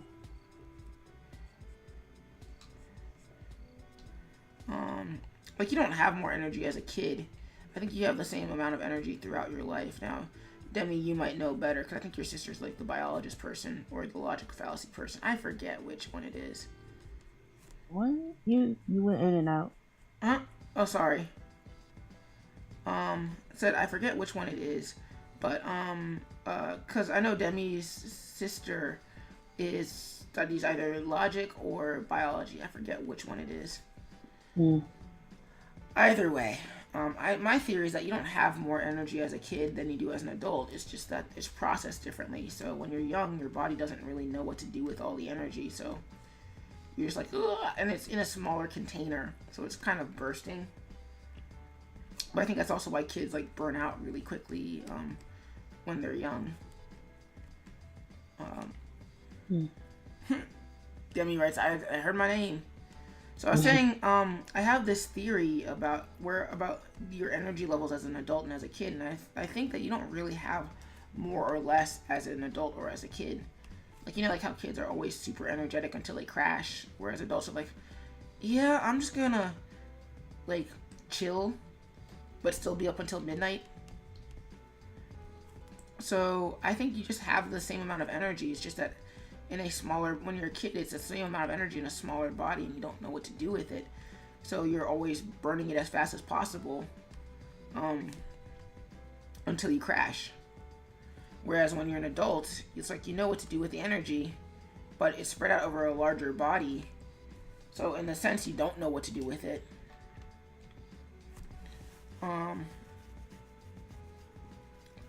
And you're just conserving it as best you can, and hoping it doesn't run out when you don't need it to. Anyways, that's a good theory. Mm. That's good. I like to think that my bachelor's in art is good for something. I don't know. I find that things are so interconnected that you can't really afford to not be smart. Or at least, sorry, that didn't come out right. Basically, I find that everything is so interconnected that you start drawing connections where there normally aren't any. Mm. And I think that's what makes people seem smart. That they can see the connections that everybody else is saying, well, there's no connection there. It's like, yeah, there is. But there also, I think you have to be careful to not try and find connections where there aren't any actual connections. A la Pizzagate. Pizzagate was dumb. Mm-hmm.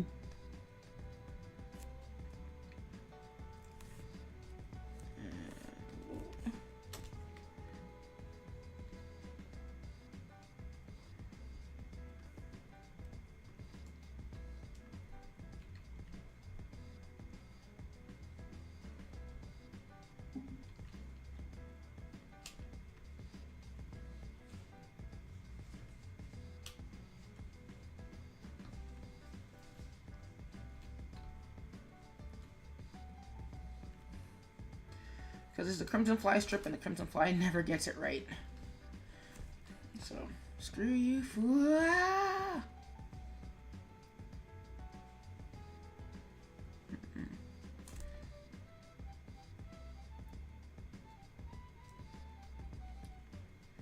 So, as we grab this U, cut it out, or rather, Control Z, you copy it.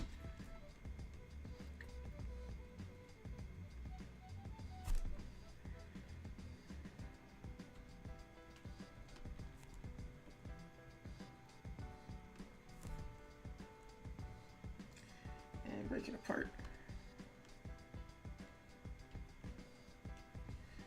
Paste it on top.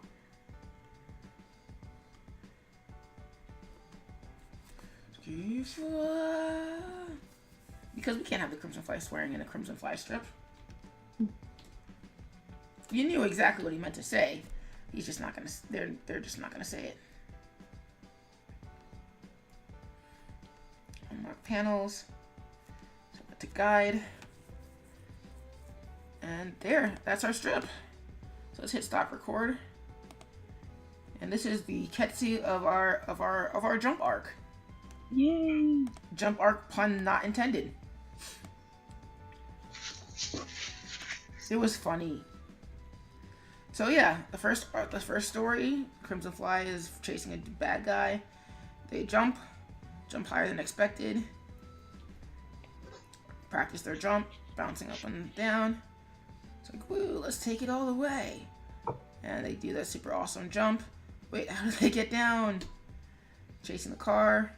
Turns out that the jump doesn't go as far as they thought it would. And boom, there's our twist. And then our conclusion, which we just animated tonight, or illustrated tonight, is, oh, by the way, yeah, the Crimson Fly can jump, but they can also fly, too. Oh, gosh, my spine. I don't even know if you guys heard that. Did you hear that? Well, you can't, Whimsy, because you're on Discord. Wait, but you could still hear my back crack. Either way, I think this is where we're going to call it a night, guys. So thank you for hanging out. Wow, 6 viewers. Demi says, I think I heard a pop. Oof. So, I would like to thank Demi, Trickster, and Whimsicaya for functioning as mods and running the DJ booth. Thank you, thank you, thank you. I'd like to thank Best Ever, Dumpling Heart, and Funny Kid for sticking around. If you like what you saw, please drop a follow. I swear there's a lot more fun where this comes from. Our next stream will be Monday, January 29th. I wish it was the 30th. 30th, this is such a nice clean number, but it's going to be on the 29th instead. Whatevers. Demi writes, bye, Skip. Thanks for streaming. No problemo. Alright, everybody. if you're catching this on YouTube, please feel free to follow me at twitch.tv/SkipperWing for more Crimson Fly, more Sonic Triple S, and more randomness. But the song's ending, and so must the stream. I'll catch you guys. Skip's got a dip, and I'll catch you guys on the flip side. Bye.